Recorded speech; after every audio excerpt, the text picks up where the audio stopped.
Hey everyone, you're listening to the official podcast of 4playernetwork.com.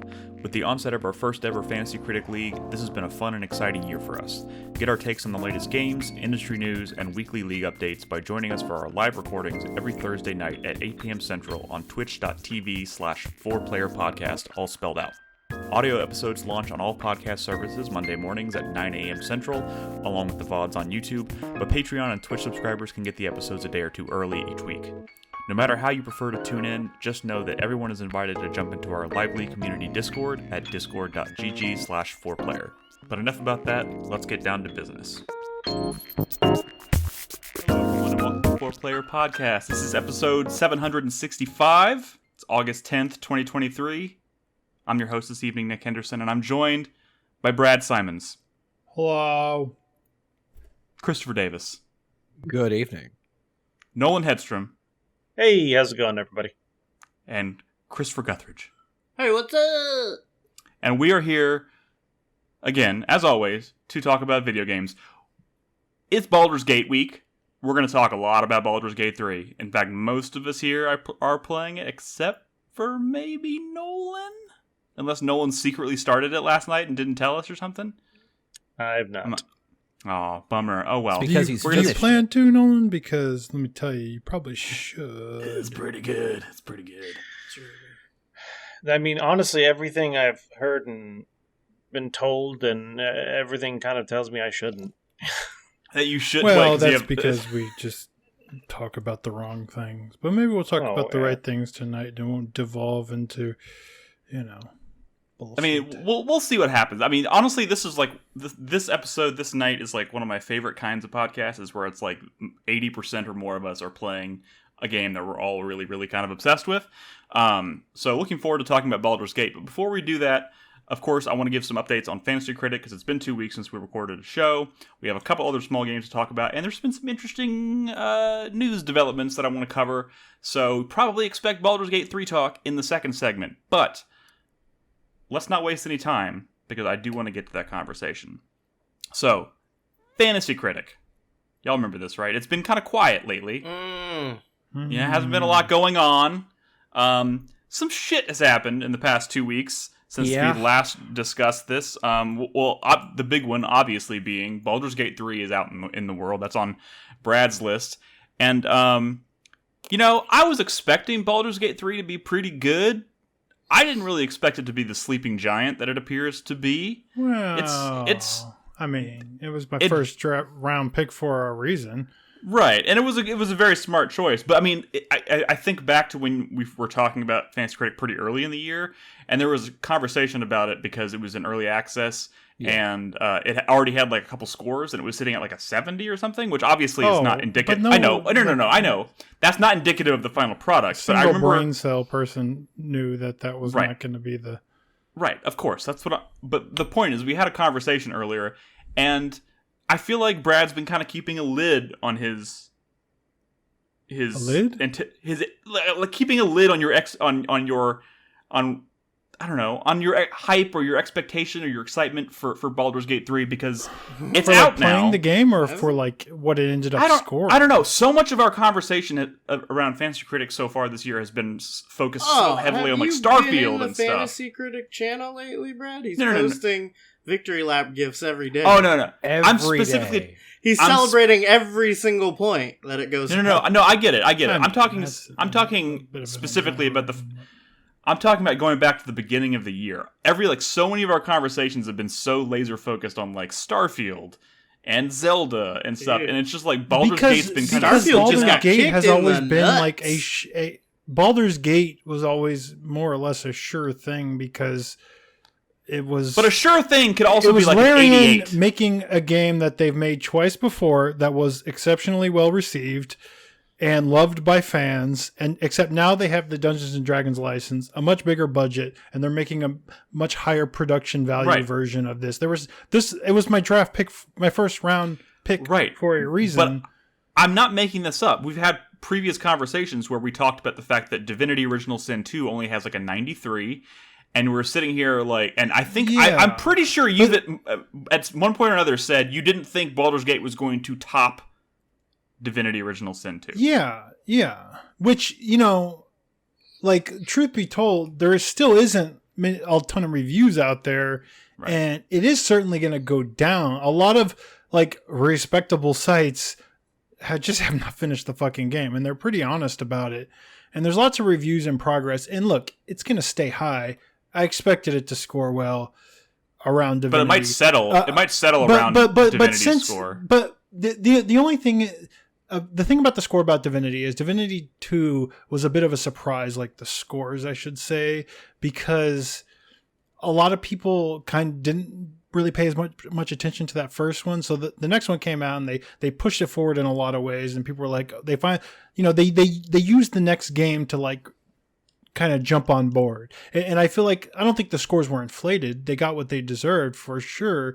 But like, it scored really high because everyone was like, dude, this game that I almost didn't play, that some fool told me about, is like one of the best RPGs I ever played. And it is. It's honestly one of the best RPGs I ever played. So it scored properly. But I feel like there was a bit of a reaction for it coming out of nowhere. Kind of like, like Hi-Fi Rush. Like, just hype out of nowhere. This thing's incredible, right?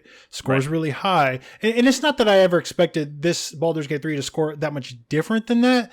But we were in a year, where like, that was pre-Cyberpunk, pre-Redfall. And, both original Sin games came out pretty hot. Like they were pretty buggy, even though they had early access periods. Even at launch, were pretty buggy games. Larian is still a Eurojank studio, as much as I hate to say it. Right, this is just sort of their Witcher 3 glow up, I guess. But you know what was really buggy at launch? Witcher 3. It's. So I was concerned that, people were going to be a little harder on it because of it. Luckily, just the good vibes and the love like won out. Yeah. No, it's been. This was a much bigger success than anyone could have ever expected. Right. And, like this and had not like just terms of 800,000 critics, but like concurrent. sales.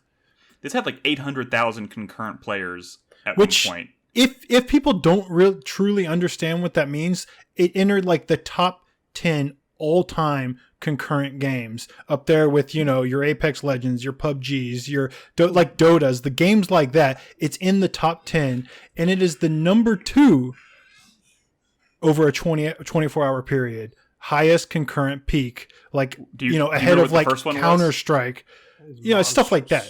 Like I'm saying, like this is unheard of.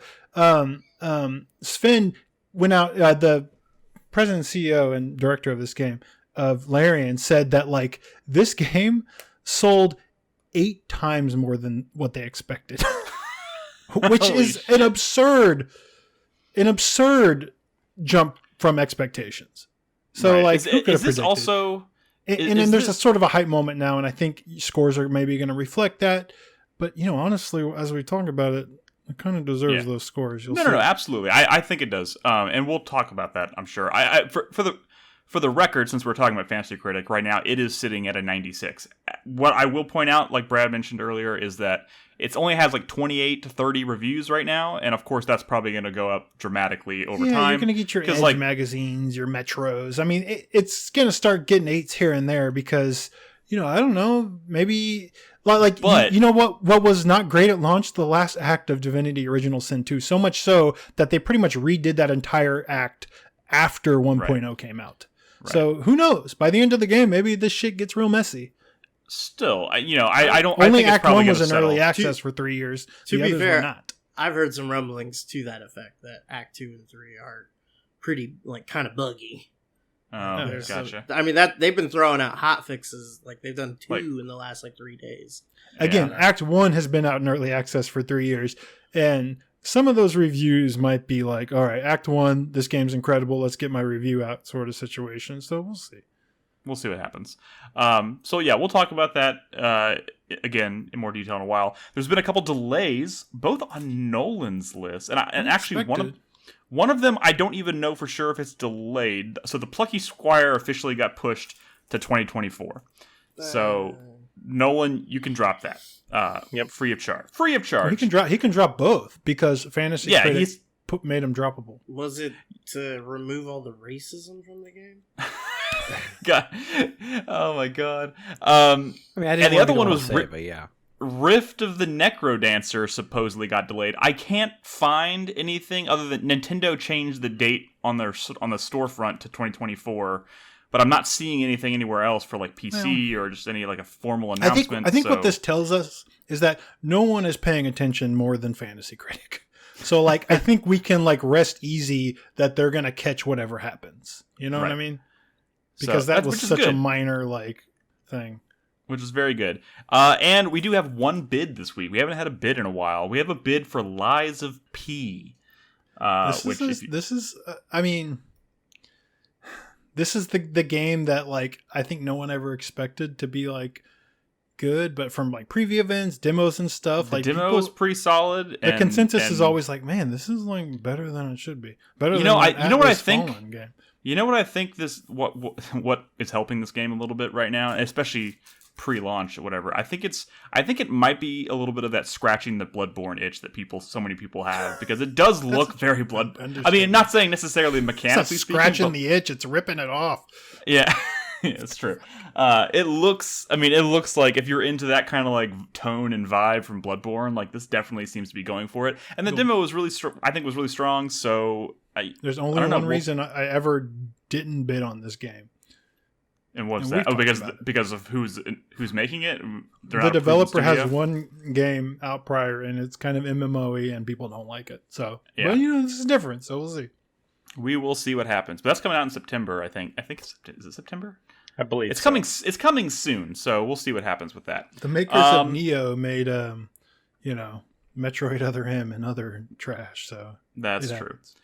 Anything can happen. All right. So I think that's pretty much it for Fantasy Critic. Well, there was one more release, but it may not be worth talking about for another few weeks. Fill me in. The Expanse. The Expanse. Oh, fuck. You're right. Well, the Expanse. Specifically, the first episode of The Expanse is actually episodic. Right. Which two things? Chris Davis, I assume you're going to play that, and at some point you're going to talk about it. Yeah, because I do want to hear your thoughts on it. And two, like you pointed out, it's episodic. And each episode is probably going to be reviewed separately, but they're all going to contribute to the same game as far as Fantasy Critic goes or Open Critic goes. So that score, we won't really have a really good idea of how that game ultimately ends up until after it's all out in September. But it's sitting at like a 75, 76 right now, which is honestly... damn it. No, I wanted it to perform better. You're not I think Davis could do well. I think we all wanted it to hurt Crispy more. I mean, it's Telltale. Well, it's Deck 9 rebuilding Telltale. Yeah. So, I don't know. I'm really interested to hear about it, but we're not going to talk about it tonight because I don't think anyone here has played it yet. And we'll have more to say about that as the score actually like settles over time. Yeah. But by the way, speaking of Fantasy Critic, obviously the year's still plenty of months to go. We still have Gamescom. We still have the Game Awards. We still have more or less half of a year left to go, but Brad has officially pulled in to the lead. But look, take that. I didn't expect it to be that high. Grain of salt. But both Brad and Nolan both have a solid. At least it's not unjustified. Tears of the Kingdom earned its scores. Baldur's Gate 3 earned its scores. Everyone's first round draft pick earned their scores except yours, Nick. Fuck! Don't tell me that. I mean, you're right. You're absolutely fucking right. I'm still very, very bitter about that. Let me tell you right now, I am like just as far as what I'm playing, because I'm trying to prepare myself for like kind of second half, end of August, because there's some cool stuff coming that I really, really want to play. So I am bouncing back and forth between Tears of the Kingdom and Baldur's Gate 3 right now. And let me tell you, some of the best gaming. What a time to be alive. Those games are... You're bouncing around, huh? I mean, I'm playing... What was that shit you were playing the other day? Some clown shit. No, I'm going to talk about that tonight. I'm going to talk about My Friendly Neighborhood, which is actually a... No, not that one. The fucking the DLC. You played some DLC. Oh, Atomic Heart. I played the Atomic Heart DLC. In a post-Baldur's Gate 1.0 world, you were playing Atomic Heart DLC. Brad, we prioritize things very differently. Yeah. You know that. Clearly. And Atomic Heart is one of my favorite games of the year, and it's made sense to me that I should sit here and like plow through a 4 or 5 hour DLC before I sit here and really delve into it like a 100+ hour RPG, which I did. I'm playing something else as well. And also, I was gonna save Atomic Heart for my 4-player minute. So I'll circle back around to that at the end of the show. I recorded footage, but I was like, I've talked about Atomic Heart. I'll condense it down to my 4-player minute. News. It's been 2 weeks and some stuff has happened. Crispy, I know nothing about this, really, but I expect you do. What? Final Fantasy XIV, they announced a new expansion. Dawn Trail? Yeah, I was going to talk about it in 4-player minute.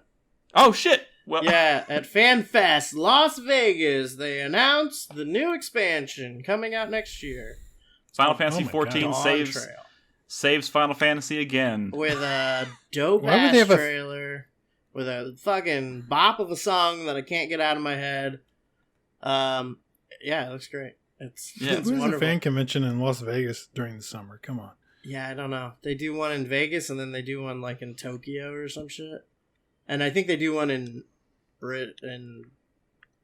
London. I don't know. And they make different announcements at each one. And then the one in Las Vegas, they announce the expansion. And then the next one, they'll probably announce one of the new jobs. They're adding 2 new jobs. And just the general theme of the whole thing is kind of like, they said it's the summer vacation expansion.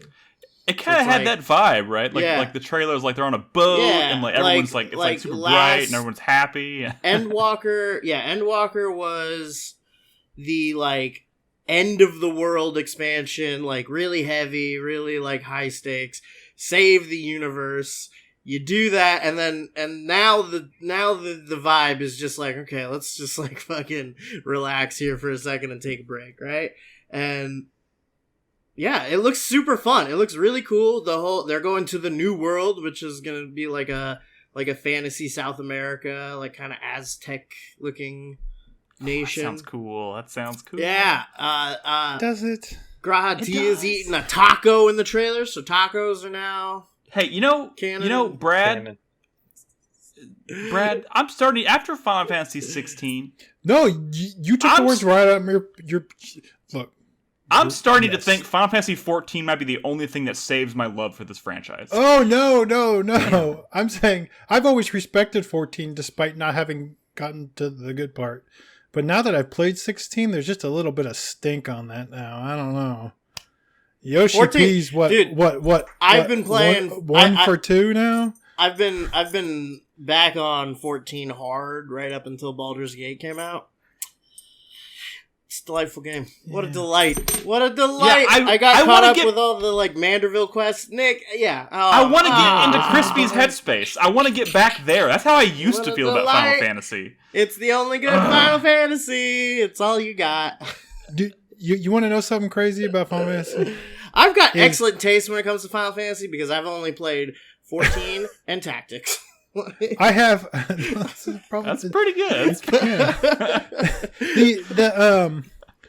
No, the thing is about I still have, from GameFly, I still have Diablo and 16 out, and man, I can't decide which one I want to send back more. I've And I been think I playing. want to send them Why both. don't you send them both back? I've been playing the No, season for Diablo as well, and it's. Yeah. I stand by what I said. I still don't regret seeing Final Fantasy 16 to its conclusion, but I bounced. I wish it moved the needle for me in terms of like reinvigorating my love for this franchise, because it didn't. It didn't. You it put didn't. you put a lot on its shoulders, Nick. I did. The Fuck rest yeah, of I us did. just wanted it to be a good video game. And I don't even know if it was. I mean, it's such a weird thing. No, it wasn't. I It think isn't. No, it wasn't. I think It you wasn't a should good be Final very Fantasy thankful. game. I think you should be very thankful for your 88. You know, Just you leave know, it at that. You know what this is? Yeah, I am pretty thankful, I guess, for the 88. But you know what? Final Fantasy got an 88 on OpenCritic, right? And so did Gravity Circuit. And if I was to recommend one of those two games, it would be Gravity Circuit. Because holy shit. By the way, that game still only has 10 reviews. What are y'all doing? That game. Hey so man, good. another one you should be happy is at an 80. I am happy it's at an 88, but I also want more people to experience that game. And I It don't deserves understand how it's still. Dave the Diver has 30 reviews. Come on, let's at least get Gravity Circuit to 30 fucking reviews. Come on. It's never gonna happen. Not in this year. It's not just like this year has been good. It's that the games people are playing are like the biggest games. Yeah. So like no one's looking to indies. People play indies because they're like, Industry-shattering well, I'm not going to games. play that train wreck of a AAA game or this dumpster fire of a AAA game. So they start looking to indies.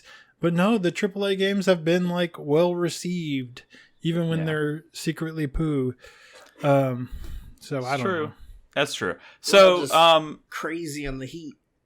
moving right along to other news, we got actually 2 Rockstar headlines that are kind of, I mean, they're 2 separate things, but I mean they're Good kind of related, I news. guess. Good news and I'd bad say. news. Good No, news and good bad news news. and good news from me. Oh, I see what you're saying. Okay, so one is good news because of Fantasy Critic. We dodged a bullet here because that Red Dead Redemption remaster / remake doesn't exist. They announced Rockstar announced a port being developed again by a third party, like the GTA trilogy was, or the definitive edition, or whatever the fuck that was, which was a dumpster fire, if you recall. Rockstar announced a port of Red Dead Redemption 1. Not even on PS5, not even on current hardware. PS4 and Switch. Which so hold on, backwards Nick. compatible And I- on and I- PS5. Yeah, I mean, That- sure. But the that's more irrelevant. egregious thing is it's not on So- PC. It's That's still true. all irrelevant. So Nick here is saying like, "Oh, we dodged a bullet because of Fantasy Critic." Fantasy Critic aside, we didn't get what could have been a good thing. No, right, absolutely. I'm in Nolan's camp. I mean, as much as I know, if they had announced a remake of Red Dead Redemption 1, Nolan would have spent half of his budget on it, and it would have been another win on his thing. He would have spent Absolutely. all his budget. Which that Probably. would have sucked. That would have sucked. But we all would have been playing a beautiful remake of what I Yes. consider to be one of my favorite games of all time. So Exactly. huge And now, red fart. none of us are going to spend $50 on a port of a 10-year-old game. Right. I will say this. That's I crazy. do hope at the end of the day this is a better made port than that definitive edition of GTA, because Oh, I'm sure would- it will be. Yeah. this is one of those things where if it's received well, I'll wait for a used copy or something and I'll buy it, because I do want to have like a physical copy of Red Dead that I can play without busting out my 360 or whatever to play it. So like that would be nice, but still, like, what a huge disappointment. They just casually announced this thing in the middle of the week, and it was just, everybody was kind of fully expecting that remake, especially considering the entire map of Red Dead Redemption 1 was in Red Dead Redemption 2. It seems like a huge missed Here's the opportunity. thing. This one cost about, relative to what a full-blown remake of RDR would have cost, this one cost about $10. So, Yeah. they're going to make so much money off of this. And normally I wouldn't know about Rockstar that. sucks, right? I mean, we know that, right? Like Rockstar, they're like kind of a crummy studio. So, Crumb I don't know, bums. right? You mean We've called them. business-wise, like they're kind of shady. Business-wise, right? Like, come on. Yeah.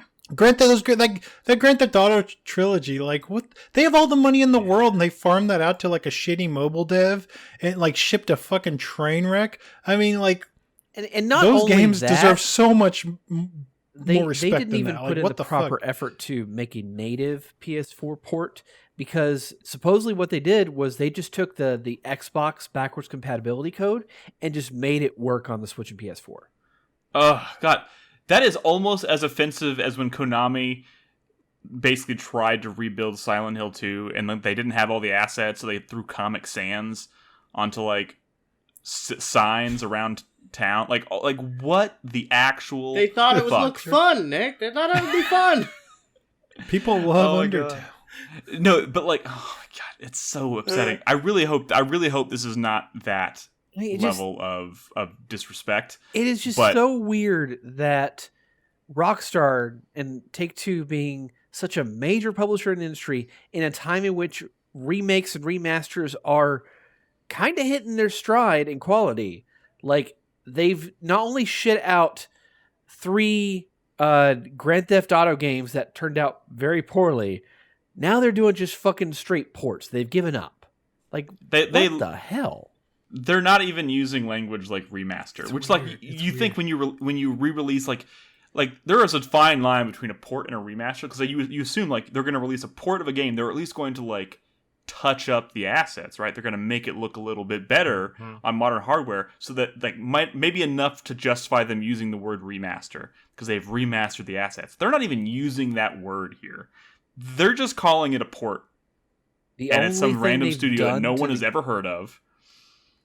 Yeah, the only thing they've done to the game is actually add additional language support, and that's it. Ooh. Nothing else. So I don't know. It's a huge wet fart. But maybe on a slightly more positive note, I suppose, depending on how you look at it, during a earnings call, they did not expressly mention GTA 6, but they did mention that they expect in the 2025 fiscal year window, which is April 2024 to March 2025, they expect to rack up $8 billion in revenue. Jesus.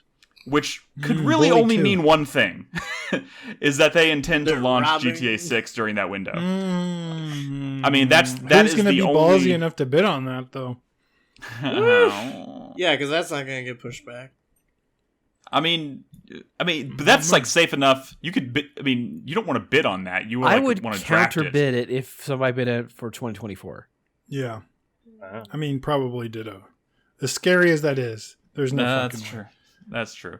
So yeah, that's. I mean, there's really not much more to say about that, other than I think that $8 billion thing is just kind of like mind-boggling. But you know, it really could only mean one thing. Well, it could be like really. one really big thing and a good number of smaller things. I mean, like It you could gotta also like, be like them trying to appease investors, you know, who Right. are Yeah. demanding. Yeah, they could. I Just mean, I'm not lie. saying it's not setting anything in stone, obviously, but like the fact that they are estimating that indicates that at least right now, the goal seems to be to launch it during that window. Or they certainly which could want the obvious- investors to believe it's possible. Yes, which you know, I mean, it certainly seems to me like it's feasible considering Red Dead Redemption 2 came out in what was that 2017? I think 2017, 2018. I think it was 2018. What does Rockstar do all day? Right? Make money? They- I want they the Double built- Fine documentary Shark for Bucks.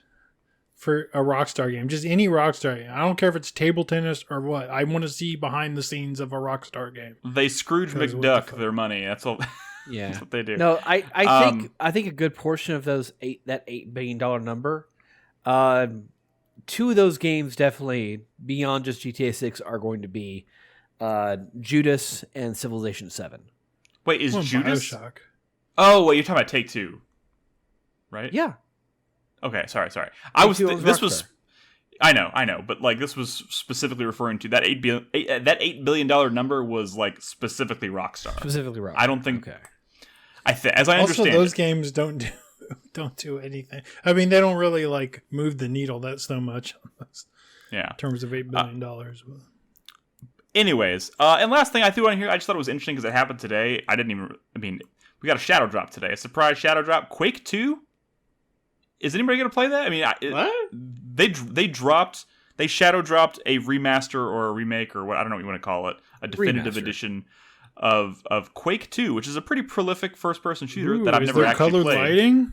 Well, the cool thing is Apparently, there's muzzle flashes now. So it comes with the remaster Quake 2. It comes with Quake 2 64. So it comes with the entirety of that. Whoa! And whoa, it comes whoa. with a brand There's a new Quake 28 2 level 64? expansion from Machine Games. Ooh. There's a Quake mean- 264. Yeah. I knew there was a Quake 64. I didn't know there was a Quake 2 64. But that's, I'm largely ignorant when it comes to Quake. I think I've only ever played that Quake they released on the 360, like that launch title Quake. Oh, Quake Pretty 4? sure it was a launch title. Is that what it was? I thought. Yeah, I don't remember what it was, but yeah, that's Yeah, the yeah, only. Quake I 4. dabbled in that a little bit, and I was That's like, not I do not like this. Well, So no, it's Quake 4. yeah, I mean, I don't So- know. Some It people- was But I this is think a pretty- history is. this is a Being pretty a little important cocky. piece of first person shooter history, right? This is kind of like Duke Nukem and Doom, right? In terms of Sort of. I the mean, impact there was a it's lot had. of love for Quake 2 early on, but Yeah. I mean, like back in the day. But I feel like Quake 2. It's overshadowed by 1 and 3, if we're being Yeah, honest. exactly. 3 was the huge multiplayer, like glow up, and 1 was just, it was like, oh, these first-person shooter games can be in like 3D now. You know, Yeah. like Quake 2 is just like the one where they tried to put in story and stuff, and it was cool. It had colored lighting. You know? Hey, but you know me, I'm really on a boomer shooter kick right now, and that qualifies, right? That's But that's sure, but I'm hearing this Total Overdrive game. What is it called? That's the one maybe to be paying attention to for Total a Overdrive. boomer shooter fan like yourself. I'm blanking on which one you're talking about. It's Is it funny called- because like you, no, Total Overdrive, is that what it's called? Total Overdrive. I don't know what you're talking about. I have Some no new idea. boomer shooter. I'm saying I mean, some new. Boomer there's a shooter. new boomer shooter that I'm really interested in called Sulaco. Is that what you're thinking Yeah, I of? don't know no. What is I'm talking Total about- Overdrive? I'm don't know. just giving you the name. Look it up, homie. You're the boomer shooter guy. Whatever. I'll look it up. I don't believe you. Anyways, we need to move Total on. Overkill. Total Overkill. Does that ring a bell? Ultra Kill rings a bell. Total Turbo Overkill. I was way off. Turbo Samsonite. No idea. Turbo Overkill. Currently at 92 on OpenCritic.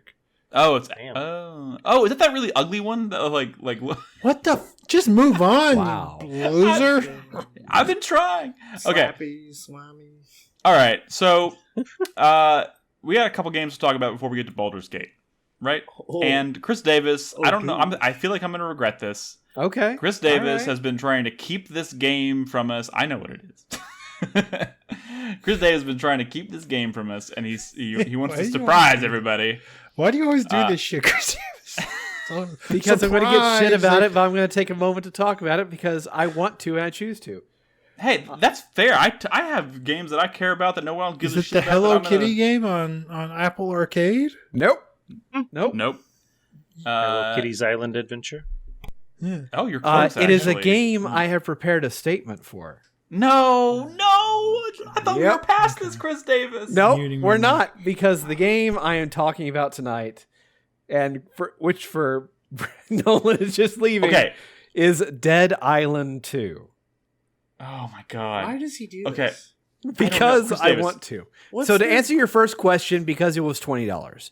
To answer your second question, because we haven't Is it talked worth that about it, $20? nor has anyone played it despite it being a major notable release in 2023. And to answer your third question, stop asking me questions, at least until I'm done. Okay. Yes. You got to promise me this is not like a 10-minute statement. It's not a Good 10-minute promise. statement. To It's release maybe in just a few minutes. 2023. Yes, I real played. quick, before you start.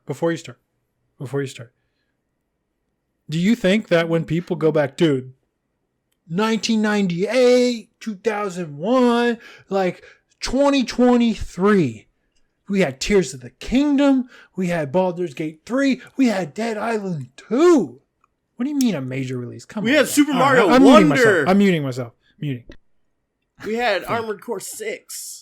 I have played the official canonical sequel to the beleaguered but conceptually impressive Dead Island that has been through 10 years of development hell across 3 different development studios, the likes of which usually become just footnotes for just how disastrous or disappointing it turns out to be.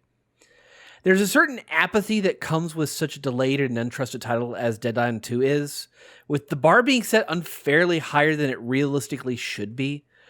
But before you try to interrupt me, Brad, no, Dead Island 2 is not a pinnacle example of the famous Miyamoto quote about a delayed game eventually being good.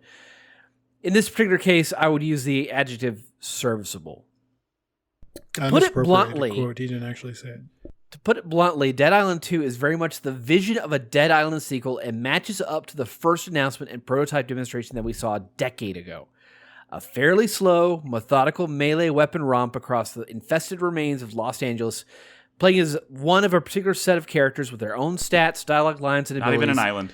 that attempt to make each other stand out. And it's nothing to write home about, and as marketed is a sort of... It's a mix of typical tropey zombie humor combined with nonchalant, wannabe, wacky lightheartedness that I wouldn't say is off-putting, but definitely doesn't yield a properly melded experience. In consideration of the combat, this feels to me exactly like Techland's effort over the past decade with Dying Light, if you strip out the two more unique elements of those games' design. The parkour movement system and then the nighttime high-risk, high-reward gameplay. What's left feels exactly like what Dead Island 1 was designed to be. A first-person melee brawler against your typical assortment of zombie class types that leaves almost no surprise to be found. What is a surprise, however, is the game's much-touted enemy damage system, and holy shit, it is perhaps the game's biggest highlight. The damage modeling they put into this game it's fucking absurd for how well designed it is, with gore and viscera feeling absolutely unparalleled in quality. I'm fucking serious about that. Smashing a zombie's head with a modded baseball bat and watching the jaw nearly fall off and hanging off just a minuscule measure of remaining muscle. Not to mention tricking zombies into an acid pool and watching their flesh melt away is just as disgusting as it is kind of awe-inspiring. If there's one absolute silver lining to the 10 years of development hell this game went through, it's this system. But for those looking for something else that's interesting or remarkable, I have bad news, man. It's only wants to be a Dead Island sequel, and only in other very small measures does it even attempt to be something more. I feel like we would have celebrated Dead Island 2 if it had been released in a or perhaps very soon after Dying Light 1 world. But for what the game is, it's what I said at the beginning. It's serviceable. I will now open the floor to questions. Okay. No. Is it linear? I have 3. Is it? Is it as linear as everybody made it sound like at the beginning? I wouldn't say it's that linear. I mean, it is a bunch of disconnected maps that you fast travel to at predetermined points, and you get a fast travel ability later in the game. But it has a set narrative path for the main campaign, and there's a bunch of little side content that unlocks as you progress through the game. But it does seem like a step backwards maybe for like structure, right? I mean, Dead Island 1 I don't think it being kind of linear like this instead of like a full open world experience is to the game's real detriment. I don't think that really has an impact on what it is. I think it just feels so by the numbers in the enemy variety, in the kind of quest lines that you go through. And again, this weird mix of zombie horror with comedy interaction that just does not work well, in my opinion. Okay. I think that's I think Gamerbeck put it pretty succinctly here. I think it may be all that needs to be said about this game, which is I heard this game is pretty fun. Not gonna lie, but a man can't live on caviar alone. The bitch he can't. Chris Davis, I have a question. Yes. What the hell is wrong with you? Well, I had nothing else I wanted to play at the time, and Baldur's Gate wasn't out yet. Do you think you are? The guy who's in control of this podcast and can mute y'all at any time. Oh, go ahead. Fucking cast me into the void. I don't even care anymore, Chris Davis. This is abuse. This is a bad thing you're doing. Hey, you know what? Control. You will be judged, Chris Davis. History will judge you. And yeah, so but I'm not being judged today, so too bad. All right. Well, I'm glad somebody at least played it and talked about it. It is a game I'm curious about, so I don't know. It's not that bad. I will say one of the nicest things about it is that it's very sparing. Because the game runs at 4K 60 really well and it has very short load times, the game also does not have basically any penalties for dying. So you remember how in Red Faction Guerrilla you could basically continue on after you like fail an objective or something like that and just come back immediately? That is like deep cut from very long ago to pull out a specific mechanic. Very specific mechanic. But I saw Brad's ears perk up when you said Red Faction Guerrilla. But it works like that, and so you could just rush headlong into a horde and die, and almost immediately come back. Slash in chat asks, "Is it on Game Pass?" Did you say it's on Game Pass? I don't know. Oh, okay. I thought he was suggesting that somebody. It's not on Game Pass. I'm almost positive. Yeah, I don't think if it was on Game Pass, I would have tried it. Pretty sure. No, you wouldn't. No, you wouldn't. Sure, I would. I use Game Pass properly, sir. Bro, it came out 2 weeks before Tears of the Kingdom, you weren't going to play it. That's true. That's true. But Nick and I was didn't. notoriously down on that game. What? Wait, I what mean, game? I think there's cool things to be had in this game. It's very much like a game from 2014 made to run That's 'cause very it- well. That's when it started development, and I'm pretty sure that's the year we saw it at E3, and it looked totally different. It was actually I guess not totally 2013 is when we saw it. different. Oh my god. But yeah, Wait. I Pause. kind of feel bad for the developers, like to go I through don't feel 3 bad. different studios to get this done, and it end up being Dam Busters, which, by the way, again, Dam Busters is Free Radical people. So like you go through the game and you find like arcade machines with time splitters on it. Like Didn't the game they like just sell keep pretty well? getting handed the worst possible Yes. projects to work on. They're 3 for 3 now with bad projects. I mean, This I don't game know. Sold like a couple million copies. I think this is the And you know, it turned out to be like far a better situation than we probably could have I expected. mean, here's the strange thing. Like, I played probably 10 hours of Dead Island 1 before I stopped. If I was like, gun to my head, you got to play a Dead Island game, I think I would rather play 2 than 1, just based purely on what I know about it. And like, I think this looks like a more Oh, I structurally will say, sound game. You know what I mean? Even if it's not the most like innovative or exciting, like it seems like the most technically sound of the 2. I don't know. it is I don't really wanna vastly play either one. superior to Dead Island 1. Dead Island 1 Well, there we go. I kind of hate. Well, then that's really all that needs to be said. Like I'm still playing this game and at times I'm smiling. Well, there we go. That's fine. Yeah. Pause for a second. Hold, Brad, hold on. go Hold back. on. I do want to bring up the key phrase you used there. At times, I'm smiling. Yes. Other times he is frowning. Brad, what game did you just kind of sneak in there and interject and say that I was down on? Which game? You said I was down on a certain game, or were you talking about Chris Davis? I don't know. I don't know. I lost the thread there. Never mind. Okay, let's move on. Oh, Tears of the Kingdom. Yeah, you hate it. Come on, Chris Davis. I got one more question for you. Who Yes. do you voodoo, bitch? Sam is actually in the game, and yes, he says the line. Sam B. What? Got the thing Yeah. goes bumping tonight. Who do you voodoo, bitch? He's a primary character in the game, and I don't know why. Drink blood like a vampire without warning. Who do you voodoo? Crispy knows this song apparently. Like, It's on my playlist. It's fucking catchy. It's a goddamn bop. How far Oh, my down the God. playlist is my question. We're about like 20 days till Halloween time. So. I know. It's September It's- 1st, man, is when you start. it's the a Halloween playlist. carol. all right. So I have a game to quickly talk about. I wanted to bring it up. This actually came out of left field for me. I didn't even know it existed. Chai Tai reached out to me in Discord and recommended that I try it because of my, the kinds of games Indie that I'm horror. into. Indie horror. Indie horror, but also more specifically, my affection for classic horror. Resident Evil. Not really puppet horror, but this is puppet horror.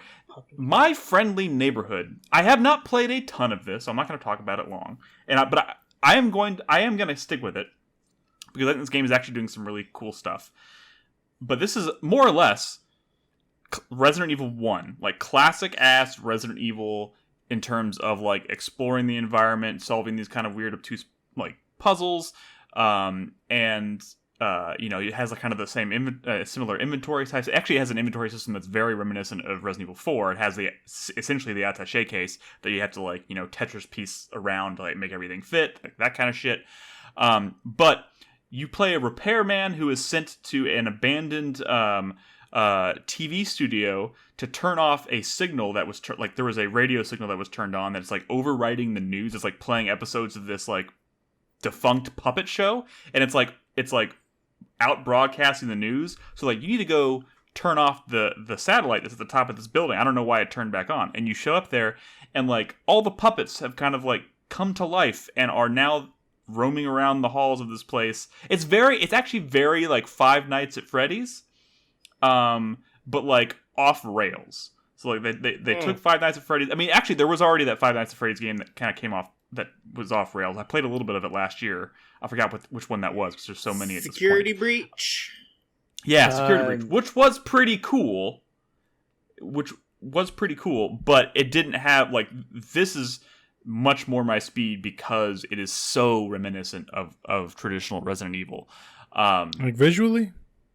Not really visually. I mean, actually, it has more in common visually speaking, I think, with Five Nights at Freddy's than Resident Evil. But like the map design, the way they treat the map, like just the interface, the way you manage your inventory, the way you navigate the map, the way you kind of like figure things out. You're like, because everything is kind of like obtuse in terms of like puzzles. So you see something that has like that's very shape oriented. You're like, oh, what does those shapes mean? I need to find something that I can use to like turn this key, but I don't have the key, so you got to piece the key together by like roaming around and finding, you just explore this, what is essentially this like big open, it's not a mansion, it's like a, tower, like skyscraper type thing. So like, but you are exploring exactly the same way you would in Resident Evil. They even have kind of a version of like the Crimson Head thing in Resident Evil 1 Remake where you have to like, because you have to like burn the bodies or they come back. It's not the exact same, but like when you kill one of like the puppets, or because like the puppets will always come back if you like knock them out or shoot them and then leave and come back, they're always back.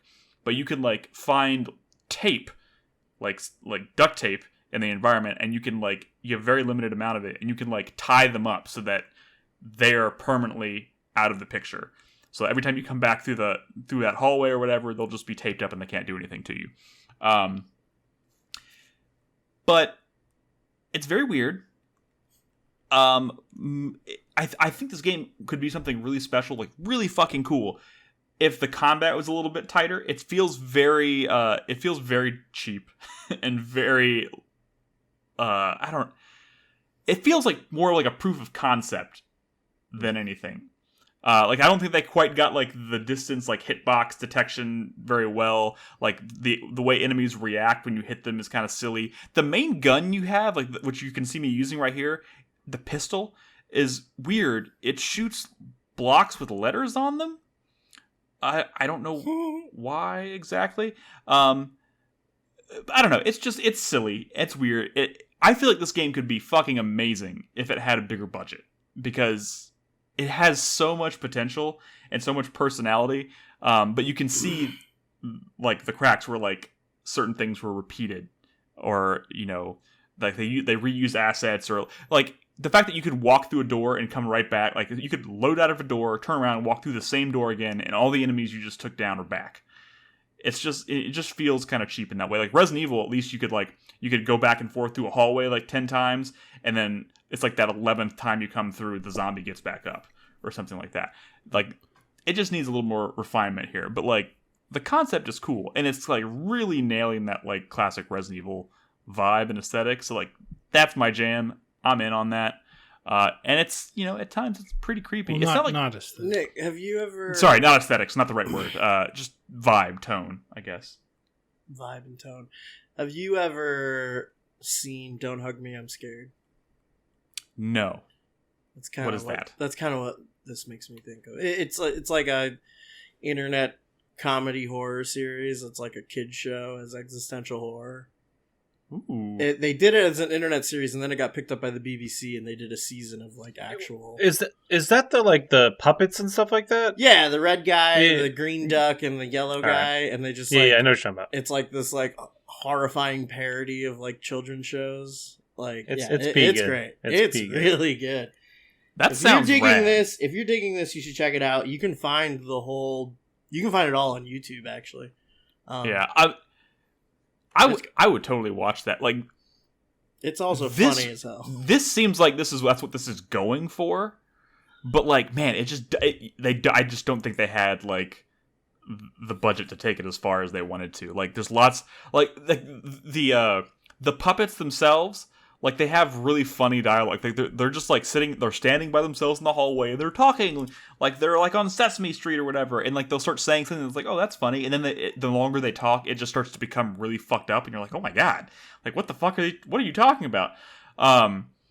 And like that stuff's really cool, but like they only have like 2 lines of dialogue, and they repeat it over and over again. Like sometimes I'll walk like 2 or 3 rooms over, and I meet another puppet that's saying the same thing the puppet in the other room is saying. So you can just see kind of like, you can see like the budgetary constrictions here, because like if it had more money and more time and more resources put into it, this game would be fucking sick. Right now, I can just tell you I'm gonna finish it because it's a Resident Evil clone, and that's pretty cool. But I would say Five Nights at Freddy's is like scarier, and I wish this was like Five Nights at Freddy's meets Resident Evil. It's certainly going for it, but it's not quite at that level. But anyways, I just wanted to bring it up. Chai Tai recommended it to me, and so far it's pretty cool. It's pretty cool. I mean, it sounds like it's a lot more fun than Dead Island 2. I would say the combat in Dead Island 2 is probably a lot more fun than this.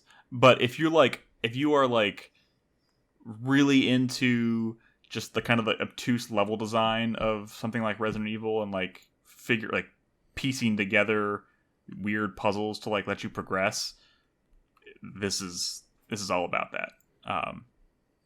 So yeah. It's got notes and stuff too. Brad loves notes. Anyways, all right, we're going to talk about Baldur's Gate. So why don't we take a quick break? Did I forget anything? Is there anything anybody else wanted to talk about before we cut the break? No. Okay, so let's take a quick break, and when we come back, we'll dive into Baldur's Gate 3. So don't go anywhere.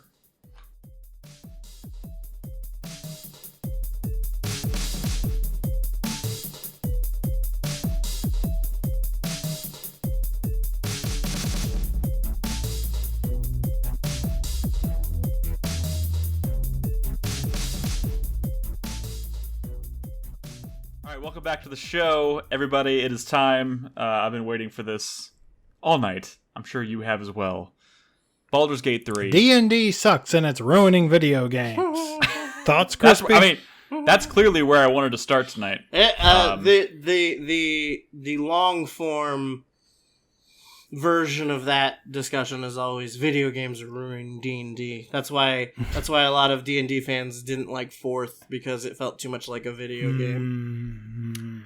I do want to preface this, well, not preface it, but like start the conversation by saying, if you didn't see it, I would like to thank Brad and Crispy for helping me the other night by just teaching me some very important lessons, which made my subsequent sessions that I've been having with Baldur's Gate very, very smooth. Nick, when you pull your camera out, I didn't give you much advice. Playing as the Burger King. Because of my cape? Yeah, a little bit. So this is a very dense game. I don't know where we want to start. Dense is the word. I feel like that's the thing with Larian RPGs, is that it's just like dense, thick. A lot of mass. Thick video game. A lot Thick of mass C's, to these yeah. RPGs. You can spend hours going like 40 feet or something in an Larian RPG. My God. Let me tell you, it is jarring to go from something like Final Fantasy 16 to this. Jarring. Like, they're at the whiplash. ends of the spectrum. If we're calling both RPGs, you opposite have ends of the spectrum. Baldur's Gate 3 over here and Final Fantasy 16 on the side. That's poo. When you look at that Act 1 map, too, like, it's big, but it's not that big. It's not big enough to account for how much time I've spent there. Oh my God, I'm not even done with Act 1 yet, and I'm at like 30 hours. It's fucking stupid. If you could walk from like one end to the map to the other, like unimpeded or whatever, no combat or whatever, it would probably take, 15 minutes? It wouldn't take long, but the game is so dense. It wouldn't take that long, yeah. The whole game takes place in that one map? No. It's each act has different, like that first, this is just the Act 1 area. Okay. Like there is a map that is all of Baldur's Gate, which is big. Is impressively big. I've heard several characters talk about going to and from Baldur's Gate, and I'm like, ooh, I can't wait to get to Baldur's Gate, but I have not. I'm nowhere it's near. Such a I feel weird, like at this So point. it's what the series is called, right? And it is this huge city, and it's weird that. It's and when you get there, it's going to be like probably the biggest, densest like city you've ever experienced in an RPG, and it's weird that it's at the quote-unquote end of the game, but I think it's because the original game was like that, right? Baldur's Gate is sort of where you like ended your quest, but in the original game, it was 9 separate maps, and in this game, it's gonna be all one seamless city, and it's gonna make I think the earlier parts of the game just look like a joke. like these fucking little Yeah, groves we're just, or like, whatnot kind of we're in a hanging out little- in. Fucking wilderness Villages. in the middle of nowhere. Yeah, it's like nothing. Like, But let me say, as someone who has a lot of nostalgia for Baldur's Gate and Baldur's Gate 1 especially, I love being in the wilderness in this game because that's something I truly loved about the original Baldur's Gate. That was sort of the second one. You were definitely like underground more, or just like in dungeons and just bad, stanky, evil places. But the first one, you spent a lot of time just sort of wandering around the wilderness, and I miss that. And I'm glad it's here because sometimes I just look around and I'm like, oh, this game is really pretty. how And I like fucking being in cozy. nature. Yeah. How fucking cozy is that camp setup? Like, aren't you just Yeah. like, you just want to like hang out there all day? Like, everyone's very- got their little tents. It's very. I love that too. Like that's one thing that they've never really had this sort of like, oh, you're just around a campfire with all your little companions in Larian's previous RPGs. And I really like that it's here. It's reminding me a lot of like Dragon Age Origins, Yeah. which is a game I love, where you could just like party members I don't even use. I still just like chatting it up with them. And they're always commenting on your latest exploits and whatnot. And I don't know where to start. This is a good video game. Well, This is a really, it's really a great, good video game. It's a really good video game with a lot of places to go. I think the obvious thing that maybe people who are listening to this might want to know just about because a lot of people listening to this probably do already have some experience with the game because a lot of people are playing it. They probably want to know The what most we're I've playing ever as. seen on my friends list. The most people I've ever seen playing the same game on my Steam friends list. Yeah, it's crazy. Shocking. The reception of this game is fucking crazy. But just two questions. What class is everybody playing as, and what groinal region did y'all select? Mm. The important questions. Volva A. I am a Volva A. warlock. I am a warlock with penis C. Thank you. Chris Davis, care to comment? I had to go with Rogue and Volva B, if I'm being honest. I think I'm Volva B as well. I honestly Volva can't remember B. which Volva I went with. Yeah, I Is went that with like Volva. the slightly trimmed vulva? No, I think that's the Or the- No, really it's like bushy it's like the mid one. It's like right in between like no, hairless Volva and B is like is full bush. hairless, Yeah. like a. Okay, so I might be C. It's the one in between hairless and full bush. That's The, what I the went with. tastefully trimmed bush. Yes, Yeah. tastefully trimmed bush. Gotta have a little bit of bush. That's what I went with. Question sucks, Nick, but like- the first one's pretty good. It's like the Um, salt and pepper on the steak.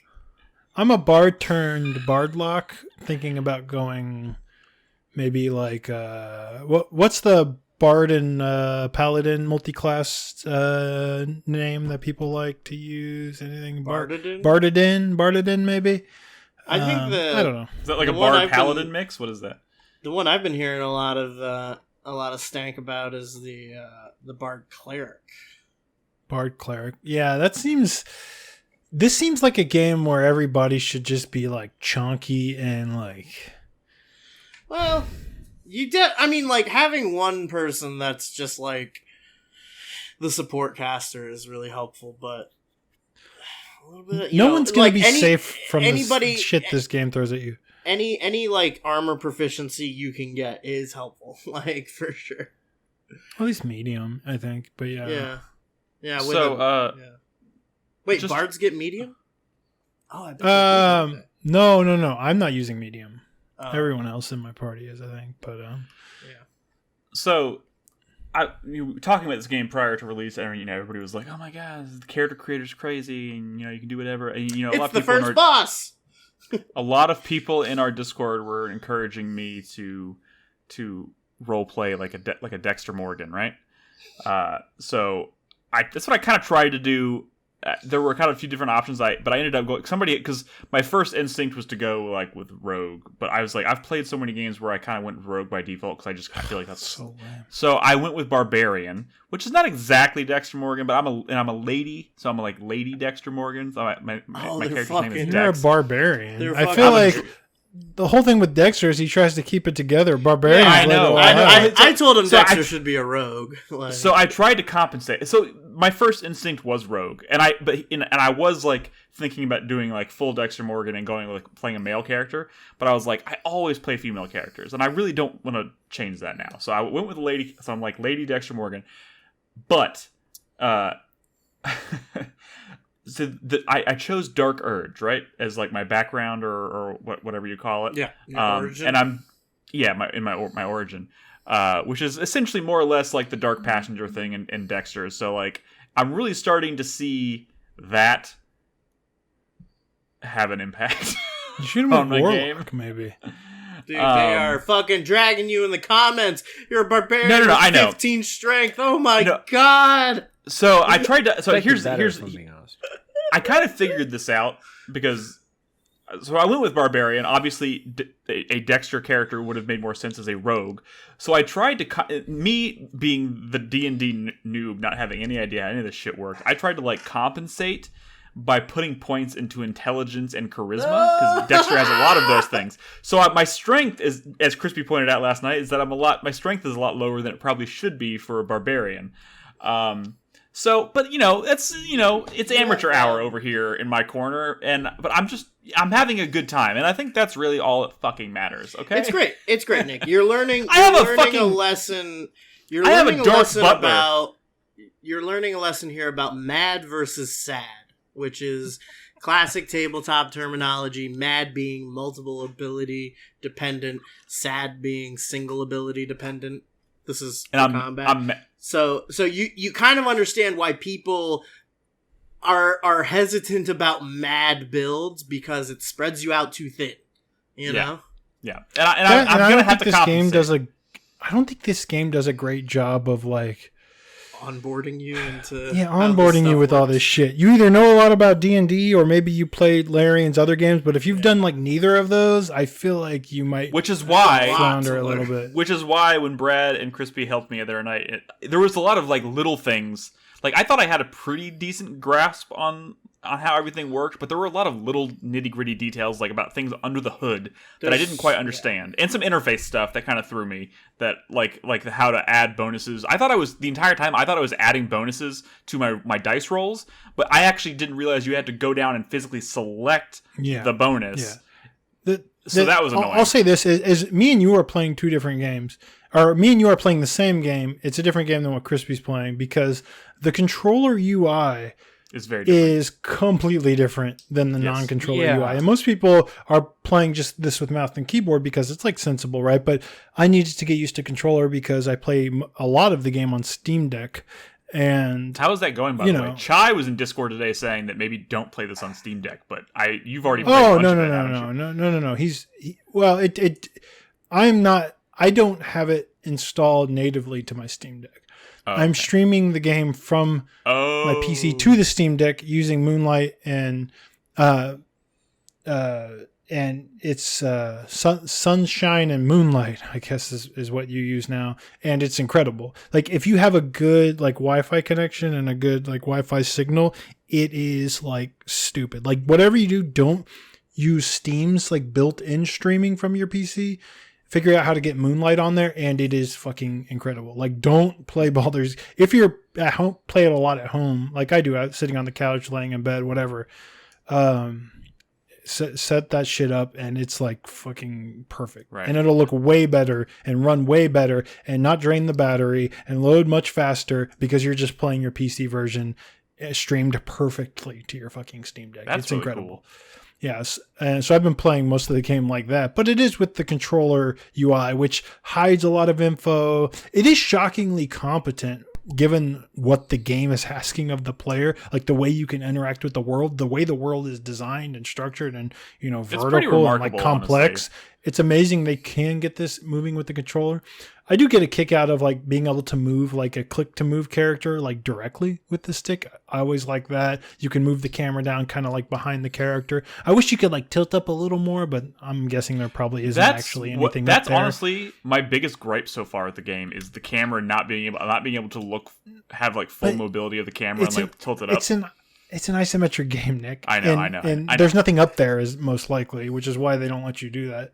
But it is nice to like. Sometimes I want to like get a better, like I'm going kind of up an incline and I want to see what's at the top of the hill better. Oh, and you like, pull out. You got to pull out. Go back to isometric. I know, and but like I'm just so not wired that way. Like I don't play a ton of isometric games. So like I eventually get there, but like my instinct is to like try and tilt the camera at an angle to see what's in front of me. Yeah, and I can't do it. Nick and then doesn't pull out.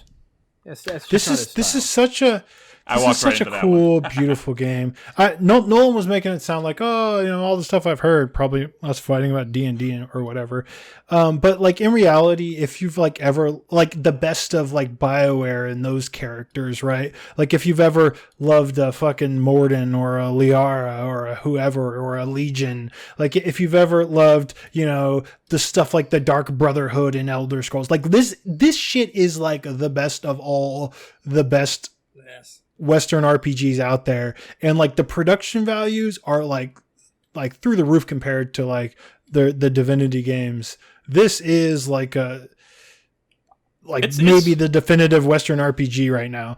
And if you've ever liked a Dragon Age, like it's the height of the form. Yeah, it's the height of the form, and it's charming and has lovable characters and has incredible writing, not just in terms of like the prose or whatever, but just like the choices the game gives you. Like I'm laughing so much in this game, and like and not just because it's funny, but just because I'm shocked by some of the things the game lets me say and do, and like it's surprising. It's constantly surprising you. It is so very good. So one thing I want to point out that I think this is actually a very broad statement, I suppose, but like what is really blowing me away about this game is because like the magic of tabletop RPGs, D&D especially, I think, right, is always the appeal. Like you can basically say and do anything. Like the only limitation is your imagination, right? The dungeon master will have you roll dice, right? And that's kind of what dictates what you can actually do. But like your imagination is the limit. So like trying to kind of capture that, like the freedom of D&D seems like an overwhelming task in a video game. It absolutely is. Like, but like they have somehow. I mean, I'm not saying that like they have captured the exact amount of freedom, right? Because that's just impossible. But like the lengths they've gone to make this, like, so you'll see in this footage, right? I'm wandering through the woods. I find a dead body in the forest. There's a dog next to it, right? And I walk up to it and I interact with it. There's some choices that are made. I do a skill check for animal handling because I have points in that, and I eventually I imagine the dog like grows to trust me, right? I'm like, okay, cool. I'm sure I'll be able to meet this dog later, and he'll join my party or whatever. I don't fucking know. So like I walk away from this whole thing, kind of thinking to myself that like I've done everything I can with that kind of little story I stumbled upon in the forest, and I wander off and I do some things, and then I'm like going through my menus and I remember two things. One, I had stumbled across some equipment that allowed me to talk to the dead, and two, I had one of the things that I had earned. Like I had put points in. I got a skill that lets me talk to animals, and I was like, well, there's a dog back there and a dead body. Mm-hmm. So I go back, I double back, and I talk to the dog, and some stuff happens, and then I talk to the corpse. And I have a conversation. I ask him like a bunch of questions, but you realize you can only use it for a limited amount of time, so you have to pick and choose what questions. Yeah, it's 5 questions, and it gives you like a choice of like 7. So like I had to kind of like pick and choose, and like asking him what his name is pointless, Nick. Who cares? Yeah, he's dead. I know. I mean, it's just like the scene from the Dungeons and Dragons movie. Yeah, absolutely. Like, that was. Why did you say all right? I didn't. It's like just in that one little like micro scenario, I was just like, so many things happen, and I was like, I just want to, like, while you're talking about, I just want to point out that amulet you use to cast Speak with Dead is like low-key my favorite magic item I found in this game so far, because I want to put it in my regular game, because Speak with Dead's a 3rd level spell, right? Mm-hmm. You can't cast that until you're like a 5th level wizard. And at that point, 3rd level slots are so valuable that like Speak with Dead is a very like people don't take it. People don't take it. It's a flavor choice. It's a very situational, like not often helpful spell when you could be taking stuff like invisibility and fly and fireball and shit like that, right? But having it on an amulet that essentially turns it into a cantrip where you can just cast it at will makes it a low-key like super helpful spell. Like I have used it so much and like gotten a lot out of it in this playthrough, and it opens just because there's no cost to casting it. Like it's like driving me crazy. It's like, oh my god, Speak with Dead should just be a cantrip. It should be a 1st level spell. Like this is insane. Like, It's So I ran into an it's issue so early on crazy. where, so I always knew to take like animal handling, because in any Larian game, you want to talk to the animals because, it's just been their thing, right? They hide a lot of awesome, memorable moments and just cool quests behind like animals. But I was playing, I was like, all this talk about D&D and builds and stuff. It's like, I need to find like a better cantrip or whatever the fuck. I don't know. I'm saying like I didn't take it, or a level 1 spell. And I took something else and I was like regretting it immediately. And I'm like, what am I doing? What am I doing?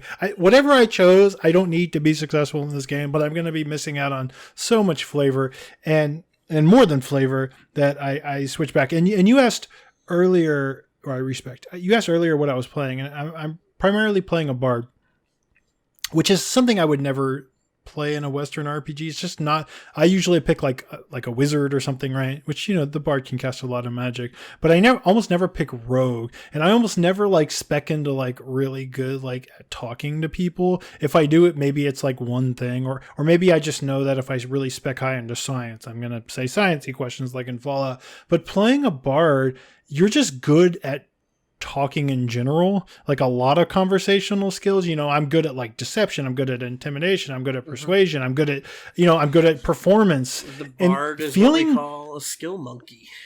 But see, I never pick that in games because I feel like they're never designed well enough around the dialogue to be meaningful. It's always about, oh, well, maybe you could skip the hard battle in this quest. And to me, that doesn't seem interesting because I like fighting things. But here, because I'm just sort of rolling with the punches as far as like dice rolls and conversation, which are, like most of them, right? That it's nice to go into a conversation with no matter whoever, the fucking devil. I don't know. I'm getting into conversations with all kinds of crazy shit and I feel powerful. I feel like combat powerful in a conversation, and it's working, and I love that. I love playing a bard. Not just that, but I have an instrument. Now I have like 5 instruments, and anytime you cast a spell, he does it with like his instrument.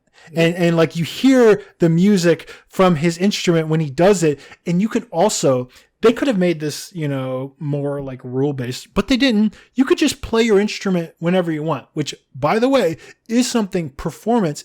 Bards are roguey, right? I steal everything.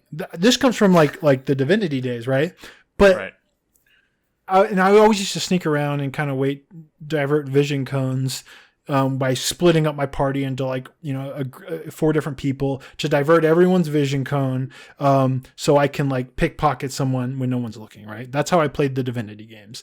But now, if the conversation is just like a one line, it ends the dialogue. So you can't lock someone's vision for long if they aren't like a more important NPC that has more to say with like choices.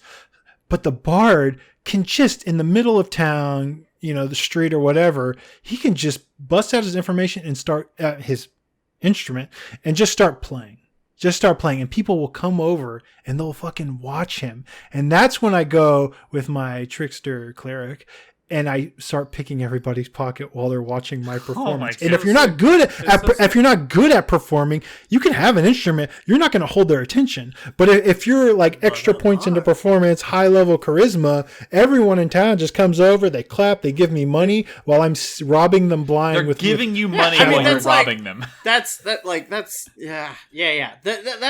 one kind of design philosophy of this game that they really nailed, that a lot of video game RPGs don't really go after, and that is the idea that like D&D and most kind of heroic fantasy RPGs are built on the 3 pillars, right?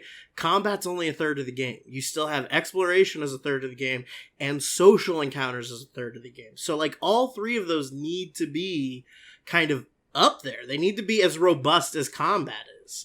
Right? And man, they feel robust too. I certainly feel that way. It's certainly that way here. It's incredible. I mean, like, yeah. You can at the end of my turn in combat, by the way, as the bard, I take my action, I take my bonus action, I move to where I want to be. You could just bust out your violin and like I have a song selection, on my radio menu, and I just play a song and that becomes the battle theme. There's even like a drum. You just start playing music in battle, and then when you switch to your other characters, the bard is still playing that music. It doesn't give you an effect. I mean, they have spells that can like buff you, right? Because they're a bard. But like it's buffing my as a player, my own my own morale, because it's just awesome to hear my bard playing a song from Divinity Original Sin on his violin while I'm fighting, horrible things, and it's fucking great. Just I love that implementation. It made me love the bard no matter because I was even up to like the first time I streamed this game on release date, I didn't know what I was going to be. I couldn't decide. And I was a little uneasy about Bard, but like I was immediately like, okay, yeah, Bard for life. This is perfect. This is amazing. When you do like what you're talking about, where you just like start playing in the middle of like a crowd and people start listening, yeah, do you make gold off of that? You do. You do make gold. You do. That's so sick.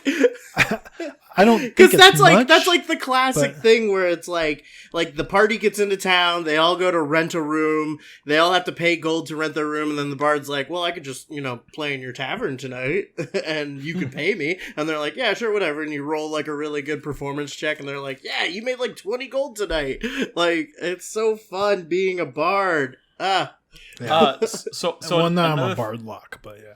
Another thing, and this might just be commenting on like the most basic ass D&D or Baldur's Gate level here, but one thing that I am really, really loving about this game is just how it captures kind of just the magic of dice rolls. I don't know, did it do this in Baldur's Gate 1 and 2 on any level, or because where it actually like you pulls up the check and then you actually have like the dice, which you can customize. You can change the look of your dice, which I think is really cool. And you actually do a dice roll. It rolls an animation of a dice roll just kind of like bouncing around the thing, and you can watch. It makes things something as simple as like a check seem more interactive and exciting. Like you're just like holding your breath, like oh fuck! Like it's so good. I worried love that all rolling the dice in this game. I was worried that all the dice rolling might really slow things down, because in a lot of ways this is, D&D built on top of, their existing RPG formula, which was already really great. And I was like, well, is this just going to be Divinity Original Sin with dice rolls, like in conversation and whatnot? And I was worried about that slowing it down. But like, you're right. It's always exciting. It kind of is, though, because like Divinity Original Sin and Original Sin 2, I mean, they were modified, but they were SRD. They were based on the SRD, weren't they? Like you still had like the 6 ability scores, you had skills, you had like they were modified versions of like the document, the system resource document that is like the basic rules of D&D that are free for everyone to use. That might be true, but what I'm saying is you weren't actually rolling dice in conversation. I mean, like you did the thing like in 1 or 2 where you would like argue with like one of your own party members, and there'd be like a little mini game there, but it wasn't like this. This is different, but it's good. It's exciting.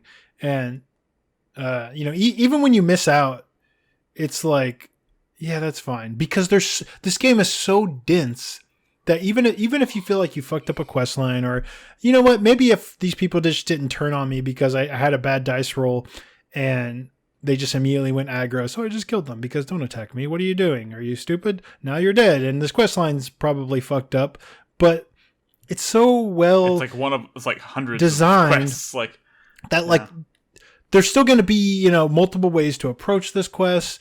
Like there's still going to be interesting things that happen in the quest, and there's also going to be like 10 feet away from there, also like the next most interesting thing you've seen in a video game all year. It is crazy, and because it seems so well put together, even though like also kind of like a House of Cards at the same time. Like it's shocking how well it's put. Remember when we were like playing Viewfinder and we were like, this seems hard. Whatever they did here seems impossible, but I'm glad because the effect is something remarkable. I feel like that, but like with the most densest RPG, choice-driven RPG I've ever seen in my life, and it's shocking. But somehow they pulled it off, and I even though it's still got this element of Eurojank, and I still get glitches and stuff, bugs. Like I feel like the game has got me. Like no matter how like stupid I want to get, no matter how many dice rolls I fail, I feel like the game is going to make sure I have a good time and is going to stay interesting. And I honestly, more so than any RPG I have ever played, especially one where it gives you as like kind of like at the very beginning, like you're doing a character creation and it's letting you like be very picky about what you put points into, right? More so than any game I've ever played, I feel like I can see and understand the impact my choices had in like how I decide to allocate points. Mm-hmm. Like going to do something, like when I went in this footage, I went into a cave and I found an owl bear, right? And because I had put points into animal handling, I had the ability to roll to like walk away from that fight. Like you could like back away safely without incurring its wrath. But I had to like roll like a 15 or something. But I had the bonuses because of the points that I put into animal handling to make that feasible.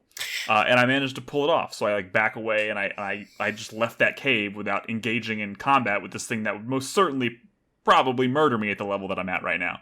And like, yeah, but because I put points into animal handling, that was possible. I feel like otherwise I would have walked in there and just been like, well, I guess I'm fighting this thing now and we're going to hope for the best. Like classic owlbear fight. Yeah, I mean, it might have been worth killing it though. There's some cool. I know, and I'm gonna go back. I'm still kind of like, especially after the little training tutorial that y'all gave me the other night. I'm still kind of like getting a feel for everything. So we don't have to get crazy into it, but have you guys done much with like the Goblin Camp yet? I cleared the Goblin Camp. I am cleared it. They are worshiping me in the Goblin Camp. Nobody they're just talking to me and like. Why? Because you've been using your fucking Illithid wisdom? No, I think it's because he's a barbarian. Because I snuck up on the blighted village, and I didn't realize I had Karlach, and I just sort of like sneak up behind a goblin, and he's like, "What the fuck?" Like he's about to aggro me. And Karlach, one of her options was their barbarian option, and it was like. I don't know what she said. She said like, "Do you want to die tonight?" It was like in all caps. Scream at him. It was a bold. It was like, "I will fucking kill you" in all caps. It was bolded, and it was barbarian. And I'm like, I didn't even mean to be on her because I'm usually on the bard, right? I silver tongue my way out of situations, but this time I just like screamed at this fucking goblin, and ever since then, like, the goblins just leave me alone. I can walk around their camp, and I'm guessing you probably. No. In my case, it's because I'm a drow. Oh, yeah. I didn't have to do any of that. The moment I met keep a goblin, forgetting you're a drow because you have like yellow skin. Why did you pick a drow? Well, I mean, first of all, I know nothing about talking. Drow has some really cool features. Do they make you deal with sunlight sensitivity? Not yet. Because if they don't, that's fucked up. I think everyone hates them, probably, right? I mean, I'm getting a lot of for the goblins. Certain things. The goblins love drows. But so one thing I do kind of want to, and I obviously don't want to like spoil anything because it's kind of hard to spoil a game that's this dense because there's just so much, right? But like going back to the Dexter thing, I remember I was like, you got to play Dark Urge, right? And I've heard a lot of people, even developers, being like, oh, maybe Dark Urge on your first run is not a great idea. And I'm like, well, let's be honest here. I'm not gonna play this game back to back twice, right? So I want to do the Dexter thing. So I went with Dark Urge, and some of the shit that has happened because of this Dark Urge is fucking amazing. And I'm not that far, guys. I'm like 10 hours in this game, barely. And like some of the craziest shit I've had happen to me all year in gaming is happened to me just because of this Dark Urge shit. I met a character and I fell in love with that character. Like I was like, oh, this is a character I think I want to romance. Like I'm into this. It's met that character, fucking murdered them in their sleep, in my sleep. Not even a minute after meeting them. Oh, they were just gone. And I'm pretty sure that's a character that if everybody else meets them is just hanging out. I don't know if it's in their party or if it's just hanging out at their camp, but that's a character that would probably be alive at everybody else's game, and I just straight up fucking murdered them brutally. What's the name of Dexter's girlfriend? Which one? Hannah? Rita? No, Wait. Rita. Yeah. Yeah. Yeah, she got Rita. She got reded. But you know, just the fact, like, I feel like in any other game I would have been like, oh no, I have to reload. I can't live with this. But I was just like, there's so many great characters in this game already. Like I have my eye on several already. This is good. I'm good. Whatever. I'm just gonna roll with it. So I have my eye on several. Yeah, I'm just like, this is amazing.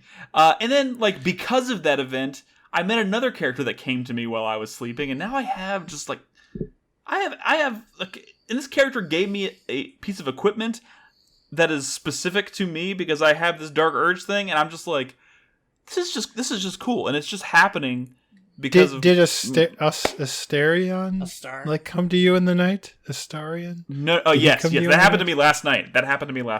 Did you Finally let happened. him do it? No, I did not. Oh, No? I fucking did. Oh, I did I too. did. Nah, I did not. He's let a him do it. vampire. He's a And he's like- sweetheart. Now, if it was- he's like, dude, just let me have some. Just let me fun." have a dip. And I'm like, I just want to see where this goes because that's insane. Dude, that's No- so funny. Yeah, no. I'm gonna be honest. If that was like Shadowheart that asked me, I'd probably been like, "Oh yeah, drink up."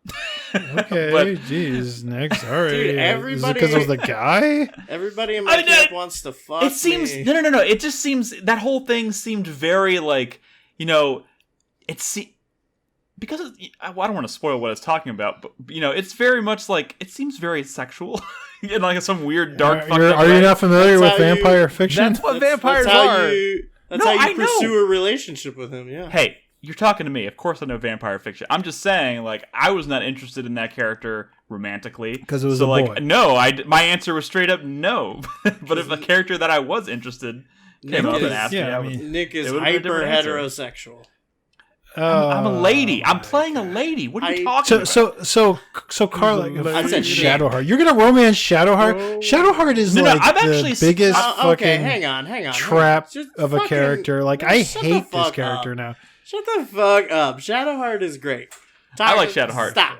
Okay. I also like, not for like wait, romance. She is Yeah, she's my chaotic fucking. emo. She's my fucking No, man. No, I'm all about Shadowheart. half But I'm elf also goth like, girlfriend. I'm kind of enjoying my time with Fucking Lae'zel now as well. Miranda over here. She's chaotic emo.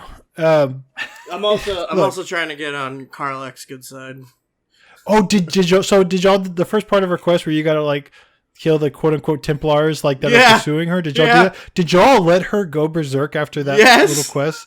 I don't even know who I was Karlach so is. scared. I was so scared. She tore up an entire like one of the dialogue options after. So someone's pursuing her and she's like, "Kill these people, please. They're not who they say they are." And I'm like, "Yeah, okay."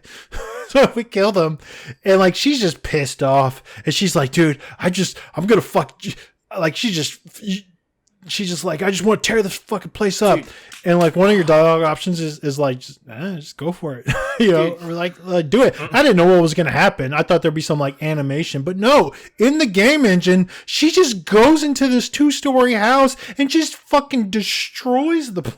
Yeah, It's she insane. goes nuts. I And she's really like didn't- lighting everything on fire because she's literally like burning. Like It's like it's so no, fucking there's cool. loot in there. Easy, Did easy, you? Karlach. How did that play out for you? Did you meet Karlach before you met those paladins, or the other way I did, around? yeah. Because did. I met the paladins first, and they're all like, "We're paladins of Tyr," and Did they like seem one of that their off?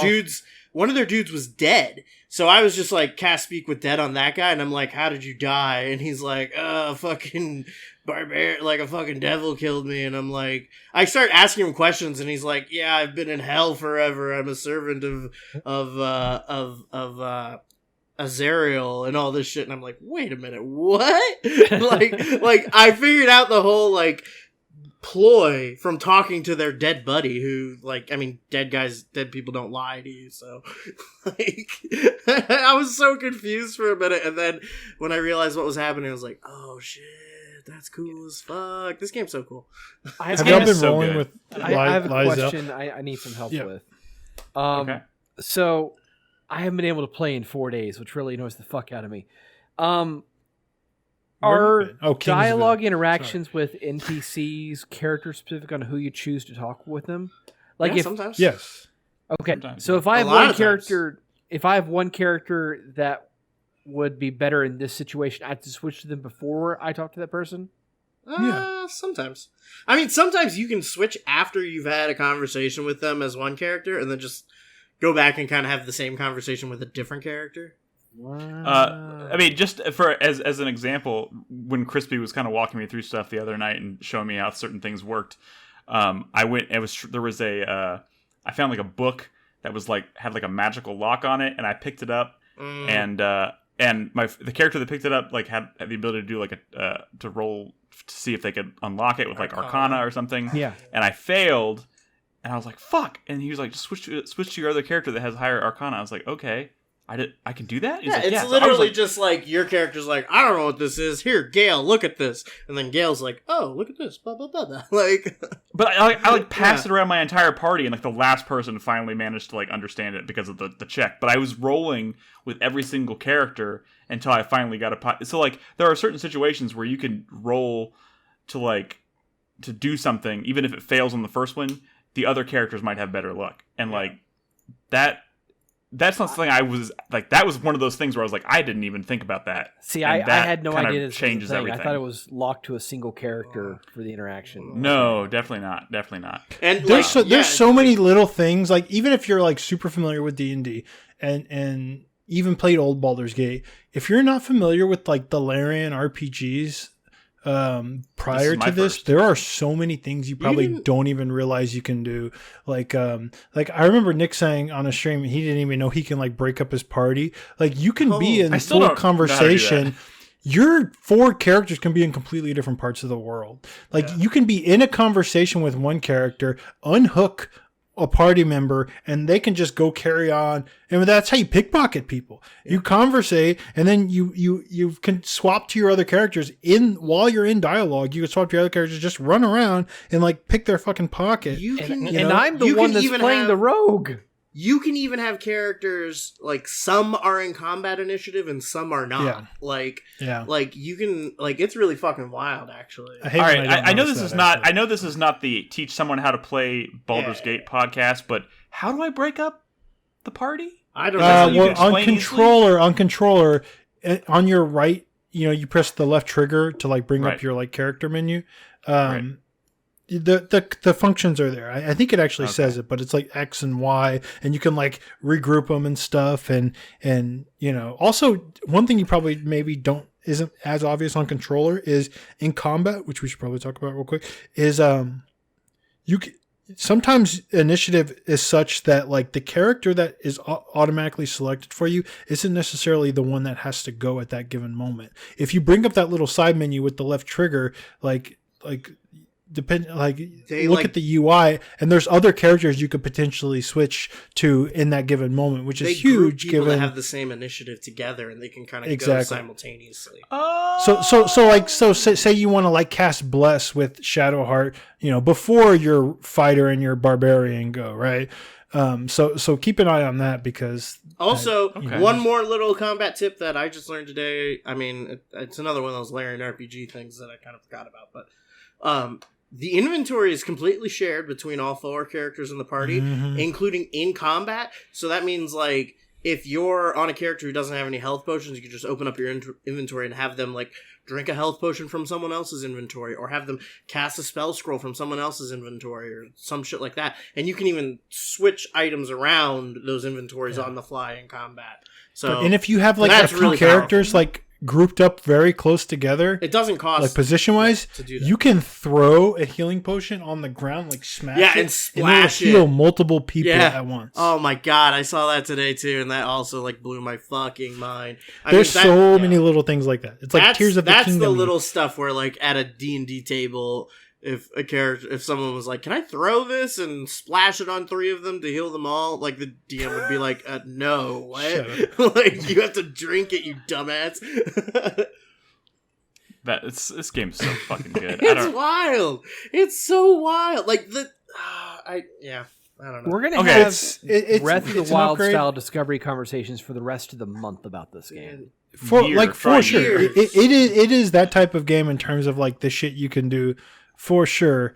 On the topic of combat, this is like sort of the like the one contentious thing that gets people like a little arguey is I do feel like because this is based on D&D and because it's based on dice rolls and because it's about advantage and disadvantage, and if you don't have everything set up perfectly, you're going to miss a lot.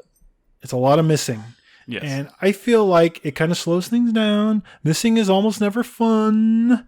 And I do kind of miss sort of like the playful, like, Divinity combat was pretty wild because, they gave you all your tools in like every combat, right? And the other part of this being D&D means, you have your like, these are per long rest, right? So you basically can cast a spell 3 times before you're going back to camp and like eating a bunch of food, right?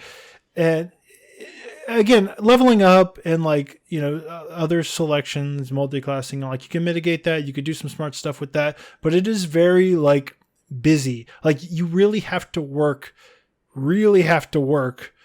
to not miss a lot in combat, which is fine. It's complex, it's deep, it's challenging, but to me, it's not quite as like fun and breezy. I don't experiment as much, and I get where you're coming from, and you're right, because like I was talking about yesterday in the Baldur's Gate channel, the core assumption of 5th edition D&D is that if you're good at something, you're going to succeed about 65% of the time.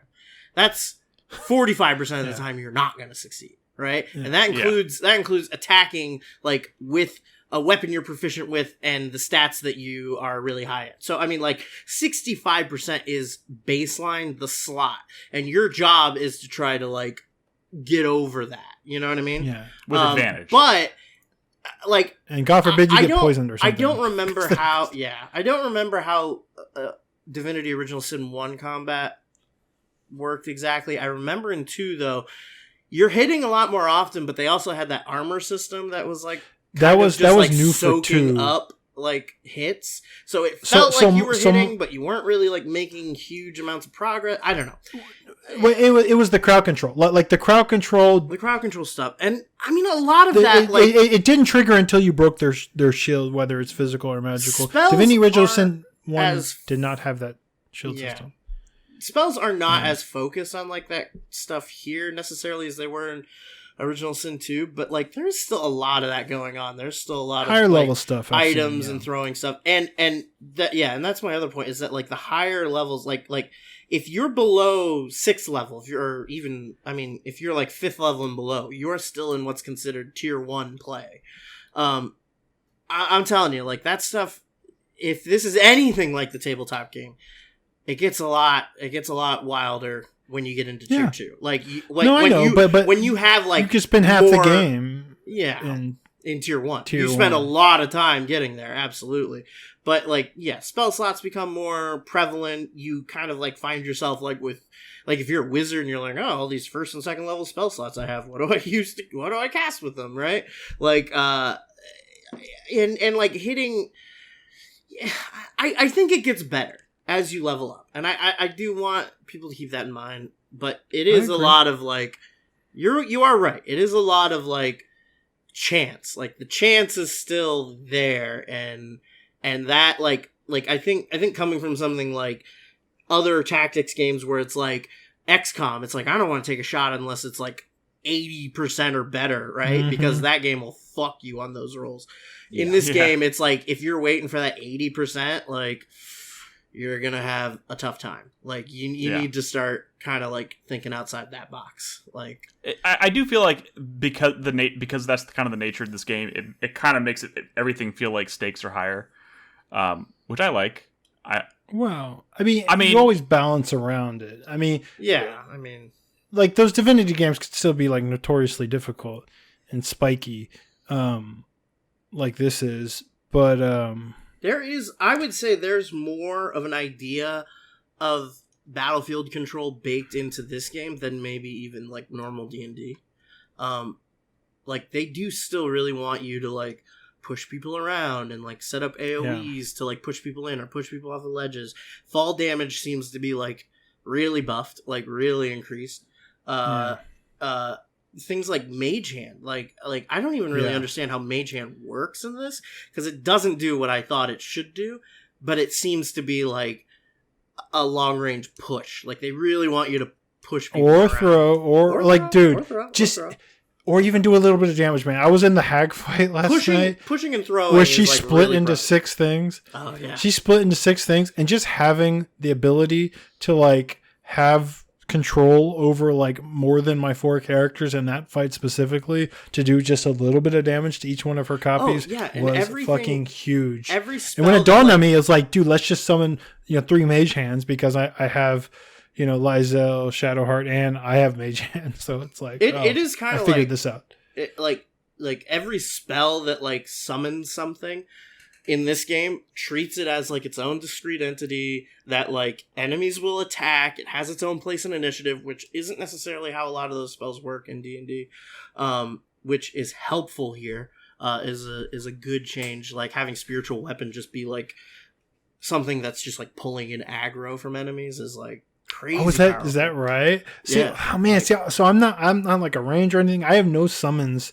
Actually, with my Spiritual with my- weapon is a really good spell for. I respect Shadowheart to a light cleric, and she can What? just summon like a ball of fire. Yeah.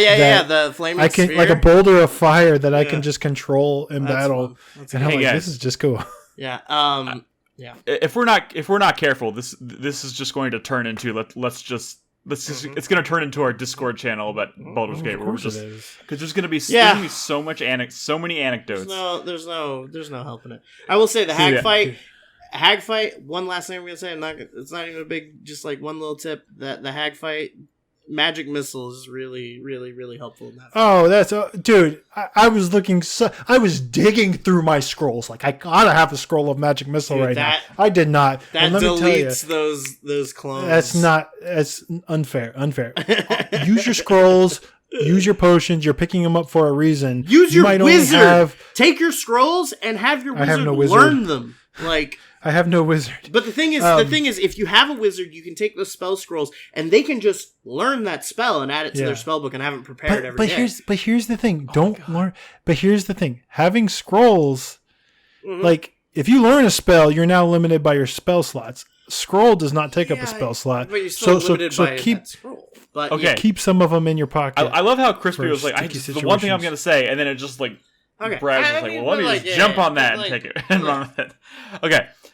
We will obviously be talking about Baldur's Gate for quite a while because I think we're all, those of us who are playing it are enjoying the shit So out of it. So we'll good. have a lot to say. It is. Shut up, Let's- Nick. It's good. It's amazing, dude. I don't care what you say, Nick. This is a good game. All right. Yeah, Nick. Even if Fuck you off. love Jedi Survivor more than this, Oh, it's still great. what is your obsession with that? Come on. Jedi Survivor's I don't know. Jedi Survivor linked is your fucking spreadsheet. excellent, It but was a these are 10. also two very different kinds of games. All right, we need to wrap this show up. So we You will know- visit Baldur's Gate on a future episode, of course. You know, Knights of the Old Uh, Republic was D&D. Yeah, it was It Diablo. Yeah, was, actually, it was the 3.5 SRD. God, can you imagine if Which they is brought back probably why KOTOR the to combat's post so- Baldur's Gate 3 world? Just give Star Wars to Larian. Come on, just fucking let him do Dude, it. give everything to Larian. Larian, They could until do it all. Until they fuck up and get sued for sexual harassment, let them do whatever they Don't want. or they make a cyberpunk RPG when they're on the top of the Dude, world. oh, could you imagine if they did like Shadowrun or some shit like that? All right, let's wrap it up. 4-player minute. Final thoughts of the night. I'm going to start with Nolan tonight. Fuck. Oh, 'Cause I know Nolan, I know, hasn't started Baldur's Gate, so he's been kind of very patiently sitting there while we just fillet this game. you should play it, Nolan. It's a very lovable game. While we fillet penis C. I like how you can just play the game butt ass. Shut up, Brad. Dude, you can can do just take cutscenes everything naked. off. Oh my god. I'm sorry, Nolan. oh my god. I'm sorry. Completely nude. The- You don't even have to get the mods. The pervy, Shut up, Brad. the pervy modders are out of business. All right, shut up, Brad. Shut up, Crispy. Nolan, take us home. Take us home.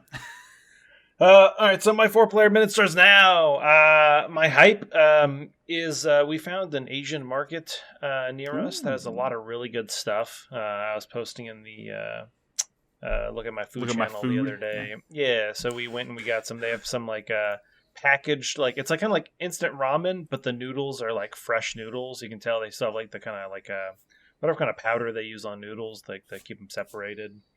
And then like the sauce is not like a packet of powder; it's like a liquid sauce and all this stuff. Some really good stuff. And then they sell like just chasu that's like ready to go, and it's like a log of it, and you can just heat it up and slice it. Just a good old log of chasu.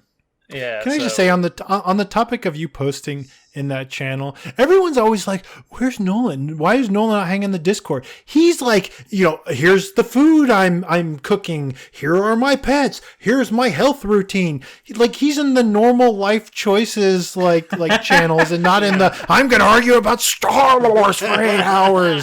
He's there, but in like the healthy. You just gotta be in the right channels. places. Yeah, He's in the adult channels, the grown-up channels. Yeah. But that actually fun. that does lead me to a fuck you. So obviously there's tons of snacks and stuff, and one of my favorite snacks is sunflower seeds. And so I found like some, I don't remember, I can't remember, it might have been Thailand, some sunflower seeds. Very different from, what you would get here in the States. Right. And I got them, they were delicious. So we go back a second time. I'm like, oh, here's a different one. I think it's similar country. I'm like, let me get these ones. And I get that one. Disgusting. I hate them. I don't know why. There's the ingredients are sunflower seed, salt, and MSG. All things that are delicious. So I don't know why I don't like them. It was very frustrating. Wait, and you don't know which country of origin these particular sunflower seeds are from? I have them right here because I've eaten all of 5 from the bag. It's the soil they were planted in. It doesn't really say. The characters kind of look Chinese, but I'm also not an expert. It says it's distributed by a New York company, so that's all I really know. New York sunflower seeds, you heard it here. Yeah. But yeah, it's very frustrating because I was very excited for them. And after 2 seeds, I realized, oh, these are disgusting. I've wasted my money. Yeah. Do you ever get the kind without the shell? No, that's half the fun is deshelling them and stuff. And what I will say, the nice thing about the ones that so far I've gotten from this Asian market is while they do have salt on them, they're not like American salty. Like I've come to realize, like you get a package of like David sunflower seeds, and after like 2 handfuls, I'm like my mouth's like a fucking desert, Bleeding. Yeah. Well, and so I like these ones because while there's some salt, that's not like so salty. But anyway, that's besides the point. All right, so that leads me to my sweat. So while earlier, Brad, I was mentioning like I don't want to play Baldur's Gate 3. It's not because I'm not going to like it. I think I'm going to love it, and I just don't have the time right now with all the games I'm playing to pick up another like at least 60-70 hour game at least. Yes. Yeah, and that's one of those things. I haven't even started Pikmin 4. There's so many games on my to-do list that I've not gotten to yet that I can't just add another one. And Chris Davis is still the only person here who's finished Zelda. I know, right? So that's why I haven't picked it up yet. I'm probably eventually going to play it. I just haven't gotten to it. I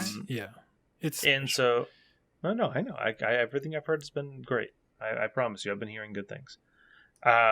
So then I'll bring up my final part of my 4-player minute is a hype. I'm actually not going to be on the show next week. And the reason I'm not going to be on the show is because I'm going to be in New Jersey because next Friday I am going to Randall Park Island for Pokemon Go Fest New York City 2023. Bernadette and I are going to be at Randall's Park doing my first ever Pokemon Go Fest. So we're very excited for that.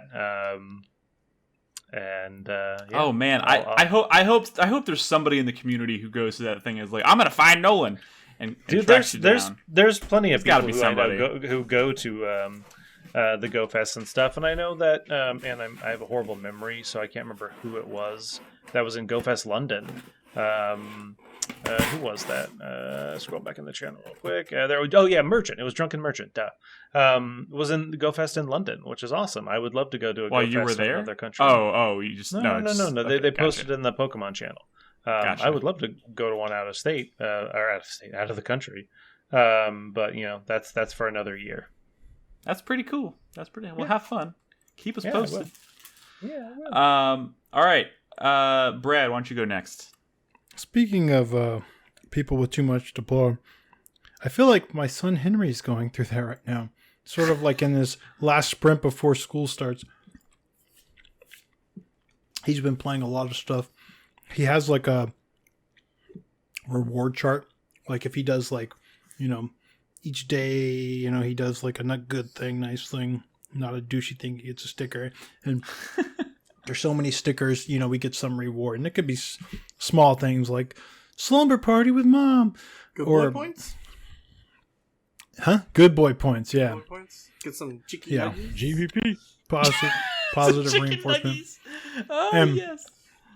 And one of them that we came up with is go to the video game store with dad and pick out a video game. And we went to a GameStop, which, don't love going to GameStop anymore. Those are so depressing these days. Yeah. And I was like, how's this going to go? Because I can't let him buy. He only plays Switch, really. And I don't want to let him buy I know what's going to happen. He's going to see that new Kirby game that came out earlier this year, and he's going to immediately want that. But part of this reward is that he was not going to get like a full price game. But everything on Nintendo is full price, and all the good stuff is full price because it's Nintendo tax. I'm like, fuck, what are we going to do? So it was a lot of like negotiating and saying, this one's not that good. But we eventually settled on that SpongeBob platformer. I mean, he likes SpongeBob, right? And they did like a remaster of one that people liked, and so he got that. It was like $20. I was like, okay, yeah, I think people like this who like SpongeBob.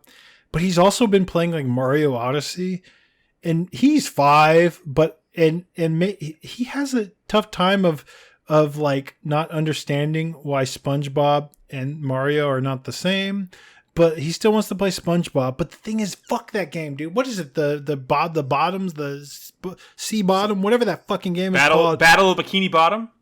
So yes, so I've been playing like doing a little bit of Odyssey for him when he gets stuck, although he's getting like surprisingly good at that game. And then he switches over to SpongeBob, and it's like, dude, this game is fucking shit. And he's having a hard time, and I'm like, yeah, you're having a hard time because this is shit. And like my wife can't do it because sometimes like if my wife's sitting with them and they're playing games, she'll do some stuff for him, and like she can't do it. She gives it to me, and I'm like, fuck this bullshit. It's like horse shit. Like it's frustrating, and the mechanics are bad, and it's like this poor motherfucker. He picked out his first video game himself. And it's this game that like I could barely stand to look at, and he can't do it himself because it's a bullshit, stupid shit game. And I don't know. But we had to get a Switch game. I was like, well, we can just go over PS4 games. I was going to maybe try to talk him into the Spyro collection, but it had to be a Switch game. And he picked that because his birthday's coming up. We're getting him this. He doesn't know. We're getting him this. His first video game system, Switch Lite. Part of this is like a ploy to retire his tablet forever because we don't want him, now that he's in school, he just started school, we don't want him to ever mess with that tablet ever again. That was from his past life. It's going in the bin. And this is sort of a way to like, look, if you want to really play something, it can be SpongeBob, but there's no way you're going to, modern kid stuff like tablets are gross. It's just an endless, it's like streaming services. It's just an endless pit of like horrible stuff and play something new every day. And I'm like, this is not healthy. You play SpongeBob or you play nothing. Oh, you're over SpongeBob? Let's go read some books. This is sort of like a stealth replacement / birthday gift. So I really hope you got some insurance on it. Insurance. Well, it has like a full foam, like the whole thing goes in like a big block of foam basically. Yeah, we got some stuff to save himself, save the product from himself. Yeah, so I don't know, it's interesting. By the way, Mario Odyssey, pretty good, especially when you're pairing it with that shit SpongeBob game. It is pretty Why can't good. SpongeBob do all these cool things that Mario can do? I said that at the time. It is pretty good. You guys were mean. We all liked it. Just what do you mean? All right, Crispy, why don't you go next? Wait! I had my hand up earlier. No, Oh, ignored sorry. That's right. I just I forgot my fifth thing. Another fuck you. So I actually had to go to my local GameStop yesterday. He gets 5 and so after work, I hop in the car and I drive to GameStop. I think I stopped at Home Depot on the way because I needed to get something. And so I get there, I park. I walk up and the gate's down, and I'm like, what the fuck? And I look at my phone. It's 7:05, and I was like, what the fuck? I'm like, is there an emergency? And I look it up online. My local GameStop closes at 7 p.m. That's Get What wild. the fuck? Get fucked. Like, holy shit. You live in you a know what dry time it county too? You know what time it opens? Noon. Dude. Every Noon day? to 7. Yeah. I mean, that business it's- isn't I- long. I for think this Retail one. hours Sunday- are rough these days, huh? No one's making money. Sundays it closes at 6 p.m. That's called Um, saving money because they need to. Yeah. Yeah. No, Chris Davis, I don't live in a dry county. There's plenty of liquor around here. 12 to 7 is so they can have one shift. Yeah, One that's my person. assumption, is they Yeah. have probably one person that works there every day. But I was like, God damn. And I was like, all right, I guess I'll come back, like, not today, so maybe I'll try to go tomorrow. But yeah, anyway. That's it. All right. wild. Okay, Yeah. Crispy, your turn. Okay, well, obviously my week has been utterly subsumed by Baldur's Gate 3, but before that, I was going hard again on Final Fantasy 14. I haven't played in a few days, though, since Baldur's Gate came out, and I feel kind of bad. But Final Fantasy 14 is still fucking sick. That Dawn Trail expansion that they announced, the trailer for it's super sick. I'm really excited about that. Can't fucking wait. Level 100 That's a cap. Yoshi P. It's a That's Yoshi, a Yoshi P P joint. game. A Yoshi P joint. It's gonna Batting be good. 500. It's gonna be fucking great. It's gonna be good. It does- it two certainly new looks jobs pretty coming cool. out. Possibly like the theories right now is that one of them's gonna be like a pirate or like a corsair kind of job. I mean, that seems like a Maybe- safe with like assumption. with like a cutlass and a pistol. And then the other one that people are theorizing is maybe something like a pictomancer or something like that. I don't know what that is. It's like a magic user that draws their spells, and then like they'll draw like an animal and then bring it to life. Like Drawn to life. Yeah. Yeah, Final Fantasy's had a. they've had what's her pictomancers face? before. Pretty Realm. cool. Realm was a pictomancer from Final Fantasy 6. I guess. I don't know. I only play the good Final Fantasies. But but it's Motherfucker. yeah, it's super exciting. It's the one like part of the reason why I'm so okay with like stepping away from 14 right now is because I know I'll be back. I know I'll come back next year when that expansion comes out. I'll be there. I might be done with Baldur's Gate by then. Like Might who be. knows? I might be. I'll be there. It's great. You never know. I love 14. Such a fun game. So cool. Fuck I'm y'all. glad you're living your best Final Fantasy life, Crispy. I really am. Yeah. Oh man, are you never going back to 16? You I don't know. fucking I me? might. Oh. Yoshi P. I might. Oh, Crispy. I don't know. It just got a little mind numbing, I think. I don't Yeah, know. that's a word for it. I don't know. That is a word for it. I don't know. Like I sort of came to yeah. the realization that like it's like, oh, all this fucking like bad side quest does drag it down. I just want to get back to the cool exciting moments. And then like I'm in one of those fights and I'm like, this looks crazy, but this is also not fun at all. And it's too long and I just want it to be over. It's not mechanically rewarding. It just is going on too long. I could be playing Bayonetta. Fuck this game. So I don't know. Yep. I think I might. I It's think a I might be little- done with that game. It's a little disappointing for sure, but 14 still fucking kicks ass. So there you go. All right. Thank you, Crispy. Mm. Chris Davis, Okay. your final thoughts. Final thoughts. Hype for me is finally getting to time to play Baldur's Gate 3. I have been able to play it for 4 days, and I have been feeling the shakes. I wasn't excited for Baldur's Gate, and then I played the first 2 hours of it, and then just the weekend went by in a blur. I don't remember consuming nutrition. All I know is that there was Baldur's Gate and one other thing, which I'll talk Even about. Carlos is like you, Chris Davis. He's a hater of the elves and the magic and the fireballs, all that stuff. It's all lame. But I think he's playing that shit too now. Sci-fi for the win. My sweat goes to the fact that I kind of actually want to finish Dead Island 2. Just to see I don't how think that it's game probably turns that out. big of a. I don't think it's that How's big that of a a time sweat? sink. No, I mean, like, Isn't that more of your shameful secret? I mean, we don't do Since shameful you're doing a secret anymore. It's just traditional- a straight shame or sweat, whatever. My thank you goes to whoever decided to option a Wiglet Poke Plush from Nintendo. No. Saw that. They know what they did. They know exactly what they did when they designed that. I like how I Wario don't think they 64 Wario 64 posted that on Twitter, and he's like, and just like in the description, he included like the inches. It's like 10.4 inches or something. Yes. Like, did you have to include that? He knows what he did. You know, It's yeah. So yeah, if nobody knows what I'm talking about, just go look up Wiglet Plush, and you'll know exactly what you're looking at. yeah. And my fuck you goes to my wallet. I have officially decided, and I've bought the first round of parts for my brand new PC. I'm going to build it in October, and as part of that, I've made the executive decision to not play Starfield until I get my new PC built. Oh, wow. And that's going to hurt me, I think, because we're going to Well, have a lot of good. When conversations. are you building your PC October. again? Back half of October. When does Starfield comes out? 1st of September. September.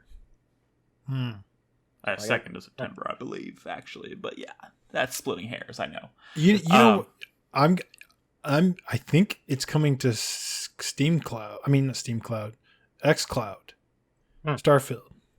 I think I'm just gonna stream that game.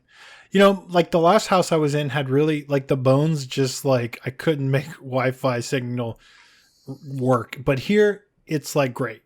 So, and I've played like Hi-Fi Rush on xCloud, like, you know, which is a, you know, rhythm action game, and it works like amazingly well. So I think I'm just going to stream Starfield because it's probably going to look and run better than it would on my PC at this point, because I have a 6-year-old PC. Same. So yeah. Yeah, Alrighty. I've been feeling the sweat. Like when I started up Baldur's Gate 3 on Sunday, like the game wasn't running particularly well, and it probably was because I turned on VSync, because I thought, okay, sure, but like it was struggling, and even after I turned it off, it was struggling a bit. So My PC is You not also- struggling to play. Like, it runs great and it looks great. But, man, my fans are working overtime. So, like, my room gets really hot really fast when I'm playing. Although that might have improved a little bit when I downloaded the new NVIDIA drivers yesterday. I feel like it was running quieter. So maybe they optimized a little bit. I don't know. yeah, I think that was part of it. So yeah, All Are you right, on a 1440 monitor? What is your... Me? Or No, Chris Davis. You said you're on a 6-year-old build too? yes, I built in 2017. Are you on a 1080p or a 1440 monitor? It's 1440, but I have to replace the monitor anyway. It's unfortunately got some burn-in that I can't do anything about. Oh, Damn. because that's probably why you're struggling. I feel like a 6-year-old build is still pretty okay if you're on a 1080p monitor, which I am. Well, I'm also on a 1080i, graphics card, or 1080 Ti. So Yeah, that's still fine. I mean, Mm. I'm surprised you were struggling with Baldur's Gate, but I guess again it's that 1440. All right, my turn.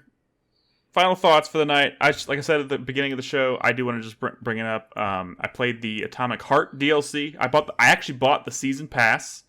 I loved Atomic Heart, and they actually have, I can't remember if they said 3 or 4 pieces of DLC planned for it, but the first one came out last week. It's called Annihilation Instinct, and played through that before I dove into Baldur's Gate, as designed, and I had a great time. It's a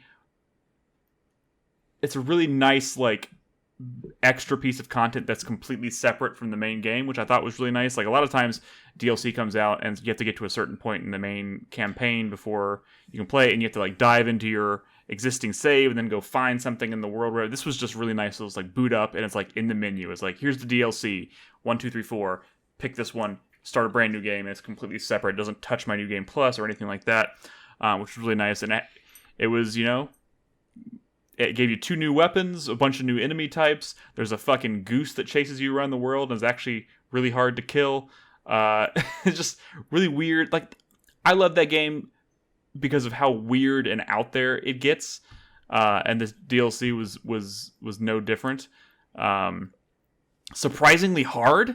Like, holy shit, that DLC feels way harder than the base game, but still very rewarding and just fucking stunning to look at. I don't know. I know I'm like one of the few people out there who champions this game, but I fucking loved Atomic Heart.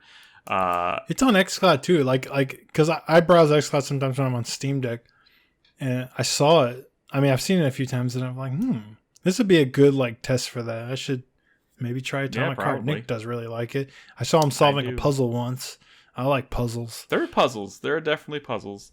It's that game is definitely not as straightforward as I thought it was going to be. I thought it was going to be kind of a, run and gun first person shooter, and that's pretty much it. But there's actually a lot of layers to it, and a lot of there's dialogue choices and secrets and like secret puzzle challenges and stuff. And I don't know. That game is just way bigger than I thought it was, than I ever expected it to be. Especially considering at one point I didn't even know this was a real actual video game that people were going to be able to play. So it's really weird being on the other side of that and feeling about it the way that I do. But anyways, that's it. That's the end of the show. Thank you so much for tuning in. Go play Baldur's Gate. It's pretty cool. I think it's a good final thought to leave us on tonight. If you're not, please join us in our Discord at discord.gg/4player. We're hanging out there every day, even on weeks when we, don't record, which that's been happening a couple times lately just because of scheduling conflicts and whatnot. We're always in Discord, hanging out, talking about everything from latest and greatest video games to like retro stuff to the food that we're eating, the shows that we're watching, all that stuff. Final Fantasy VI. Fuck you, Brad. Alpha Protocol. Oh, man.